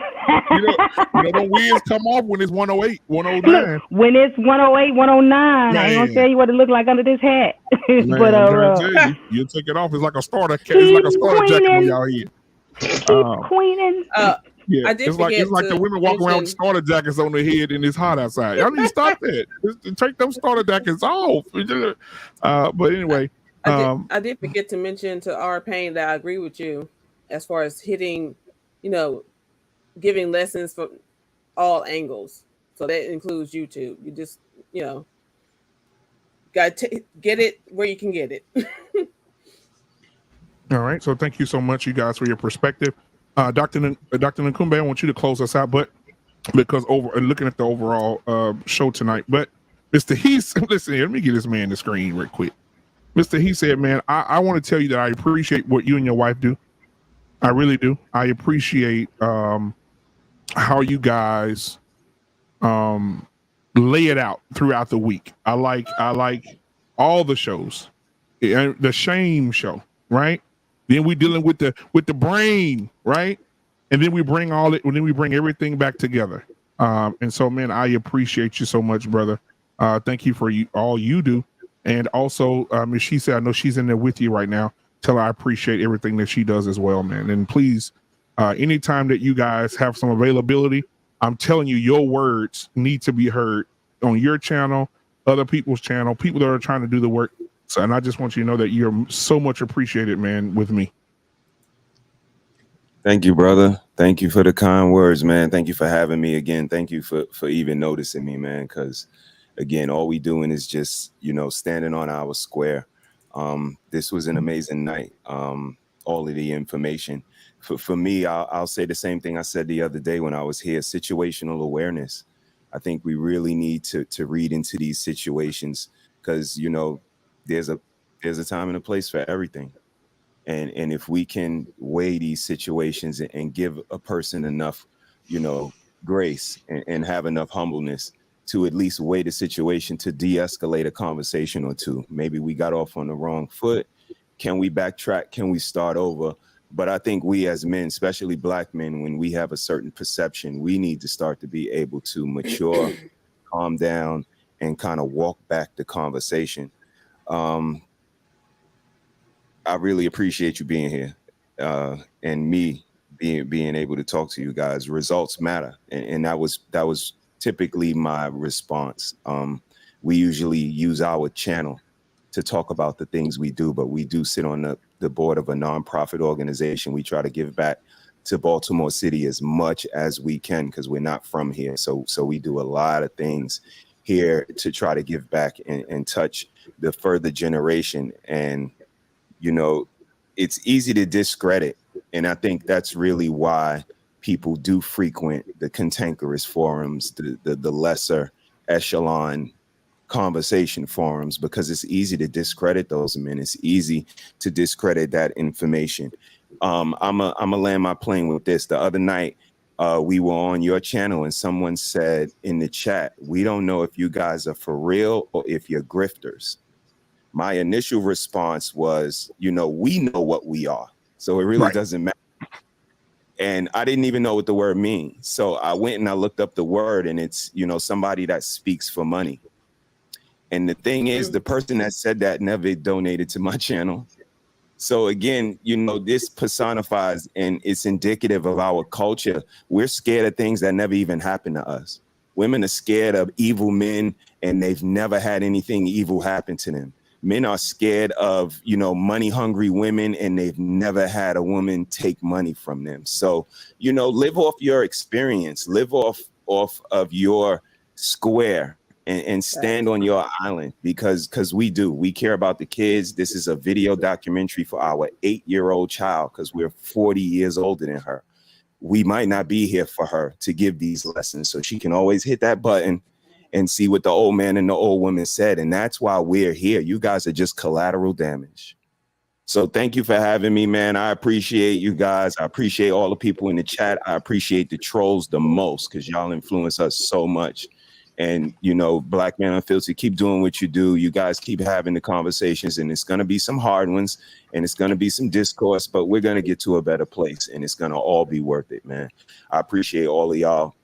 Y'all have a great night, man. And you know what? Before you go, thank you for recommending that movie because I'm a movie guy, right? And I had never seen 12 Angry Men 1957, right? Never seen it. And so the other day great movie, when you did it in parts and I watched, I was like, oh, I got to go watch it in its entirety, all right, without any pauses or anything. So I went and watched it, man. That is a great movie, man. It takes you back and it's just so The nostalgia. This is you like. Oh, look at the times. Look at the day. Look at. Like it's just it takes you back in a place. It puts you in a different place, man. So thank you for that. I think you should have more shows introducing things that we may not know as far as books and movies and things like that. I think you should definitely do that again. All right. Appreciate you so much, my brother. Give it up. Give it up.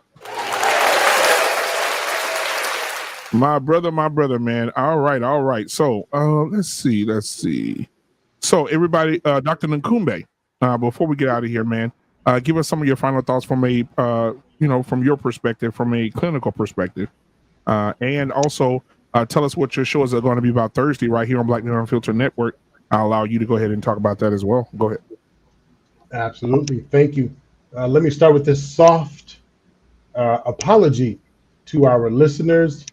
And this won't land for everyone. If you don't want an apology, don't give a shit. That's cool. But an apology to Mr. He Said, coming off that beautiful video conversation. We just had a real moment. To BMU, the fact that you brought this panel together specifically to have this conversation, beautiful. We had a moment. But what happens, especially when you're in the video, because like I'm used to live panels. Before this YouTube stuff came up, I was doing live panels. And people flex differently in person than they do on video. And being able to respond differently versus video. But I want to consider a few of our listeners who don't do well with conflict. Those who have experienced trauma, who probably are sitting in the listening. And I'm not saying anyone caused any of this, but yes, it is a real thing. So we get people pumped up, not just the show tonight. Overall, we get people pumped up and motivated to do something, and then they don't do anything because like shit, is that I don't know if I can handle that. We get pumped up. You ever see a movie or hear a workshop, get pumped up while you're there taking good notes and then don't do a damn thing with it, close the book. You might open it once or twice. So really understanding how you move, if you can move, or should you get out the way. A lot of times we talk about what we're going to do, but we talk from our individual perspective. So when we talk about, hey, we don't see it. Yes, people can be doing a lot of stuff for themselves, but how does it show up for the rest of the world? The Harris tribe woke me up the other day. Actually, today I was just joking. He's talking about no pictures on the walls. Like, damn, I got this dingy white wall. And then on that show, he was talking about Cash Apps, and that specific show, I was getting lit up with Cash Apps for the first time on this network. I'm like, Cash App, oh! They would light me up and super chats. I was like, wow, look at it, and got all soft at the end. Coach K, and I've been and then I listened to that. I was like, ain't that a bitch? Don't do that no more. I was like, oh man.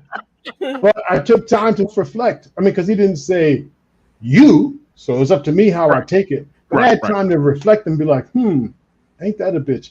We just had a good show. We talked about all this, like dismantling the walls, taking down the stuff, the trauma, and then it ended with the value was if there was a Cash App. So I was able to take that message, take heed to it. Hello, take heed in the chat. Take heed to it and think about how do we grow? How do I show up? I can respond. I don't know if that message was for me, blah, blah, blah, blah. It doesn't matter if it was for me or not. You know when the message is for you. You know when people are calling you to take action, if you can do it or not. But we get in this bobblehead stuff. Yeah, it sounds good. And we entertain and make it sound good, and not a damn thing happens. So I challenge everyone to look at the title tonight. Talking about it, but we don't see. Now, do you have to have $1 million and put out there that glitters and glows? No. But at the same time, think about how you can deliver. So Mrs., and I can get into how all the people in the network, I'm not, but since we're talking about the Harris tribe, when I listened to their show, Thursday night, I was talking about how when I listened to her show, I'm just like, damn, especially when she's like, the bleep out of here, get the, man, please. So, but she's talking about her personal experiences and then saying, women, get yourself checked out. Women, check into your body. Women, quit playing. When we listen to Hink, young men, do this, do that. Young men, do this, do that. When you think about on this network. So again, I don't want to go into all the individuals because I think everyone here helps. but look at how you are impacting forward, not just how you might benefit from it. Please think next generations forward, how they benefit from it. And then I'll end my plane with this. Tonight's conversation got heated. I also believe there's safety within the network, safety within this panel, safety as in family, to where we can respond like that. We can talk to each other. The question is, if you replay, watch, and figure out what role you were in, not just here on the panel, but even listening. Were you one of the ones who really panicked because of the conflict? Were you one of the ones who smiled and started rooting and the horns came up? In my industry, they call it the perp. It's not always a sexual perp, but they call it a perp. Did the perp come up and you fed it? Yeah, and just enjoyed the effery? Did you enjoy it? Or were you ready to take action but felt hopeless, powerless, and like there was a lack of control? So then you got a case of the ethics. You might not have left the channel, you might not have stopped listening, but the case of the ethics will always bring us down a notch. So figure out, how do I get motivated again? How do I get engaged again? Because guess what? These were light fireworks tonight. And when you're out there fighting the community and fighting the world so your people, the world can have better, it's going to be worse than this. So get some tough skin, know how you fit in there, and do your part the best that you can. Peace. All right, man. Thank you so much. We got Pookie Hybrid with $1.99 super chat. Thank you so much. He said, I don't know how BMU does it, but he does it well. Thank you so much, man. Reckless, I saw what you put in the chat. I appreciate that, man. And for me, I'll say this why everybody's still here. For me, when I start this network, when I started, it was Black Man Unfiltered, right? Whatever. Mm-hmm. And then I was just sitting one day and I was thinking, I was talking to Sir Hale because me and him started together. And I was like, you know what, man? I'm thinking about doing a network. He said, oh, go ahead, man, do that. And I did it. And I started thinking, I know a lot of people, but I don't know a lot of people. And I know Mandrell don't care about me saying this. When Mandrell first came on the scene, everybody just disliked Mandrell. They didn't like him at all. Mandrell was just a horrible person to everybody. They hated him. But I saw something in Mandrell. And I said, you know what? I think Mandrell needs an outlet. And if he gets that outlet, it'll help him. And I said, Mandrell, I'm going to come up with a show for you. And it was unapologetic with Mandrell. He said, I like it. Right? I said, send me a picture. He sent me 4 the same damn picture. All right. And I had to go. Yeah, he did. That's such a Mandrell thing. Oh, yeah, he did. Send me 4 the same damn picture. And so I work with it, and with that damn hat. Yeah, with the damn hat. And so after you that, asked for a picture of a perspective, and then you asked for a picture of my perception. Those are two different things. And so I was like, for a while he was going, and people would be in the chat. Oh my God, what is this talking about? Is he gonna holler at somebody, cut somebody out today or whatever? And then I found his Achilles heel. One day he said, I'm going to invite my sister on just to have a conversation about the movie industry. I said, cool. She came on, did a great job. They were laughing. I said, whoa, I ain't never seen Mandrell like this. Now we're going to have Unapologetic with Mandrell and Shushu. He said she would never do it. I said, let me talk to her. And we're here now. Right? And I think they coexist very well together on screen. I think they argue when she's shutting him down, he's shutting her. It's like this dynamic duo. So I love it. Dr. Nkumbe, when I first heard him speak, I said, oh my God, I got it. We got to get that guy to speaking to more people. And I already had Coach K. She was over here. She just came over one day and just started. I met her on Security Boss and invited her over. And I was like, wait a minute, Coach K is a life coach. Dr. Nkumbe is a right. So I reached out to Dr. Nkumbe and Coach K, and we put that together as well. And I did this network, guys, not for, like you said, the money grab, but I feel like when you do something good and you're doing something, you want other people to be in with you. And I think my grandfather used to teach me that the rising tide raises all ships. And I want everybody to come with me, right? I want Dr. Nkumbe to be heard. I want Mr. He said, Miss She said, if I can get them every day, hell, I have them. I know they busy, but they need to be heard on every panel. These people are very good people, and I think we get enough of the, excuse my French, bitch, fuck you, ho, you ain't this, we hear a lot of that, and I guess we're defined by that because that gets all the views. We have to change the narrative. And Lost in Translation, man, just to hear your knowledge and beautifully animated and JT, how he comes in with the knowledge from the old school military guy that, hey, listen, this is what I did growing up. This is how I deal with my marriage and my kids. And Mr. Bennett dealing with having a wife and he telling his story how he met his wife, right? Y'all got to hear that story if you haven't heard it. How he met his wife, right? And just everybody adds so much value. Reckless just crazy as hell, right? And he adds that element of being crazy and, you know, even Information Man. Information Man come in here. He came in last, what that was, when we had the guy. Sunday. Yeah, Sunday. And he came in, he had all the statistics, the stats, the receipts, and he worked them like a part-time job at Waffle House. And I mean, he just got everything out. And I'm like, he said, now you've been hit by the Information Man. And I'm out, you know? And I just love to be around intelligent people that have something to say. So I just said all that to say I appreciate each and every one of you. You are amazing. I love all of you to death.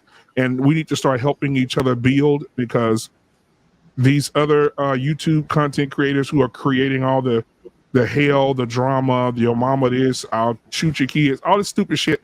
You know, people love it. And we got to get people back to being normal and trying to learn something. So that's all I have. This has been another episode of Talk That Talk Tuesday. Make sure you guys go subscribe to Miss He Said, She Said, and do it as soon as you get off of here. Do it. Go to Lost in Translation. Do it. Be here to support him. Lost in Translation. JT, What We Know podcast. Subscribe to him. Reckless Ray. You want to get your money right. You don't have to take a flight. This man is all right. Go to Reckless Ray De Niro and get your money right. Right. And Mr. Bennett, he's over here. He's always over here supporting me. On Thursdays, guys, at 7 p.m. Central Standard Time, come see Dr. Nkumbe. They're answering questions. They're putting their minds to work and they're helping people, right? On Wednesday, we have a sports show. If you like sports, come at 7, right? But if you don't like sports, you can come at 8:30 and see Mandrill and Shushu. This week, they've been talking about some great stuff. Last week, they were talking about cooking as of late, brother. I mean, the last few 4 or 5 weeks, I think they really hit their stride in terms of format of the show. I think they're really in their stride right now. So I think they got exactly. And last week they talked about they talked about the Holy Spirit. And now this week, guys, they're talking about the afterlife, fact or fiction. And so they're going to be talking about the afterlife on Wednesday, on tomorrow. And then Friday, I got it wrote down here, Mr. He Said. You inspired the barbershop for this Friday too, so I don't know what you're doing Friday. It may be date night for you. It may be date night. I think it is. But anyway, I wrote it down. Where I wrote it down at? Let me see. Because I wrote it down because you made a great point. I said I'm going to title the show that on Friday for the fellas, because it ain't talking points when we all saying it. That's Friday for barbershop. It ain't talking points if we all saying it. So that's going to be a hell of a show, because a lot of people say that, these talking points. But if everybody got the same concern, it's an issue that needs to be addressed. It's simple as that. So, guys, again, I just like being around y'all. But anyway, thank you so much for being here, guys. Yes. Sorry, I hate to mess it up like a wet dream. Listen, Thursday show, because we were just talking about building. So no, I say I hate to mess it up like you people mess up a wet dream. But Thursday show, please, for people who do well with plans, we are talking about, this part 3, exactly what we were talking about tonight. How do you make the plan so you can show up, or so you can do something, or you can get back into action? So we are talking about planning, and we're not having a book back drive. Nope. Right? We know about the book back drive. But after the next couple of weeks, we will be inviting parents to individual sessions with their adolescent so that they can talk about what are we going to do this year so we are united through this school year. Book back drive is cool, but we will be talking about, not this week, but a couple weeks in advance, about having individual sessions with parents and their adolescents so they can build together what that school year is going to look like. Thank you. Peace. All right. Thank you too, man. We got everybody with their backpacks. Man, gotta get the kids the backpacks. Hey, you know what? Hey, you know what? He was in the chat tonight. Shout out to brother Clarence with the backpacks. He was in the chat tonight, man. If shout out to brother Clarence, you want to go, make sure you go over and subscribe to him, the Better Black Life, over there. Matter of fact, brother Clarence, came over and did a recording for me one time, and I got him here. If you don't know who brother Clarence is, I have him here. And this is how he looks when he gets disgusted as well. Here he is. Get out of here! Just get out of here! And F you, just get out of here! And don't forget to hit the like button. And subscribe if you knew. Oh my God. Shout out to brother Clarence, man. Make sure y'all go subscribe to brother Clarence, my guy. All right, man. Everybody that gave tonight, thank you for giving. I want to shout out to Reckless because he's crazy as bat shit. But I want to shout out to him. Pookie Hybrid $1.99 super chat. We got Mr. Payne in here. Thank him so much for being here too, man. His story is amazing as well. And he says, thanks for letting me up, BMU. Good night to all. And then we got Reckless in here saying, put this in the Reckless Rated Nero was bad jar. $20 super chat. I appreciate you so much, my guy. Crazy as hell. But we'll see you guys tomorrow for the sports show at 8:30 p.m. We'll have Mandrell and Shushu saying the afterlife, fact or fiction. And on Thursday, man, hey, Dr. Nkumbi and Coach K been breaking down the D's, guys. You got to come over and participate in that at 7 o'clock Central Standard Time. And on Friday, it ain't talking points of everybody talking about it, ladies and gentlemen. We'll talk about that on Friday. All right. Also, guys, keep in prayer, man. My right before the funeral of my relative, my uncle, guys, I think that I didn't say my family was cursed or nothing, but when it rains, it pours. And when we lost my aunt, that devastated me. It just took me out for a minute. And then when we lost, my other relative, it took me out for a little. I was like, golly, wait a minute. And so the day before the funeral, one of the relatives that was really, really close to him, just had a massive heart attack in the hotel room. They took him to the doctor. They took him off of the machine today. He's breathing on his own, but he doesn't have the brain activity yet. So they want to give him 72 hours to see if he's going to start responding with brain activity. So just guys, if you pray, just send one out to the fam. And I'd appreciate it, man. We have some tough times right now, man. Really bad. So I appreciate you guys again. Thank you for cheering me up. Thank y'all for being here for me, being here for the show. People in the chat, y'all are undefeated. Ray needs to go to the corner tonight. And we'll see you guys. We'll see you guys on Friday. Peace. Take care.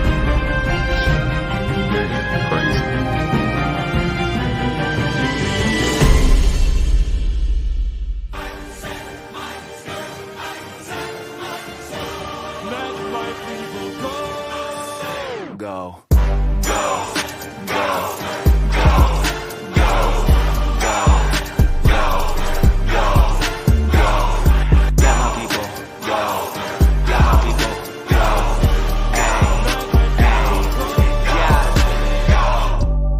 Fire by night and a pillar of vapor by day. Walk through the desert, but when you admire the light, see the villains are paper mache. I'm on the way to the promised land, no contraband. I'm an honest man, I'm coming. Have y'all met me? I'm set free, playing my part like the Red Sea. Man, I'm from heaven, I'm here with my brethren. The volume's 11, now we're getting rowdy. Swing from the scaffolding, spiritual happenings, miracles are all around me. This ain't no balcony, I'm in the front row. My spit is proud of me.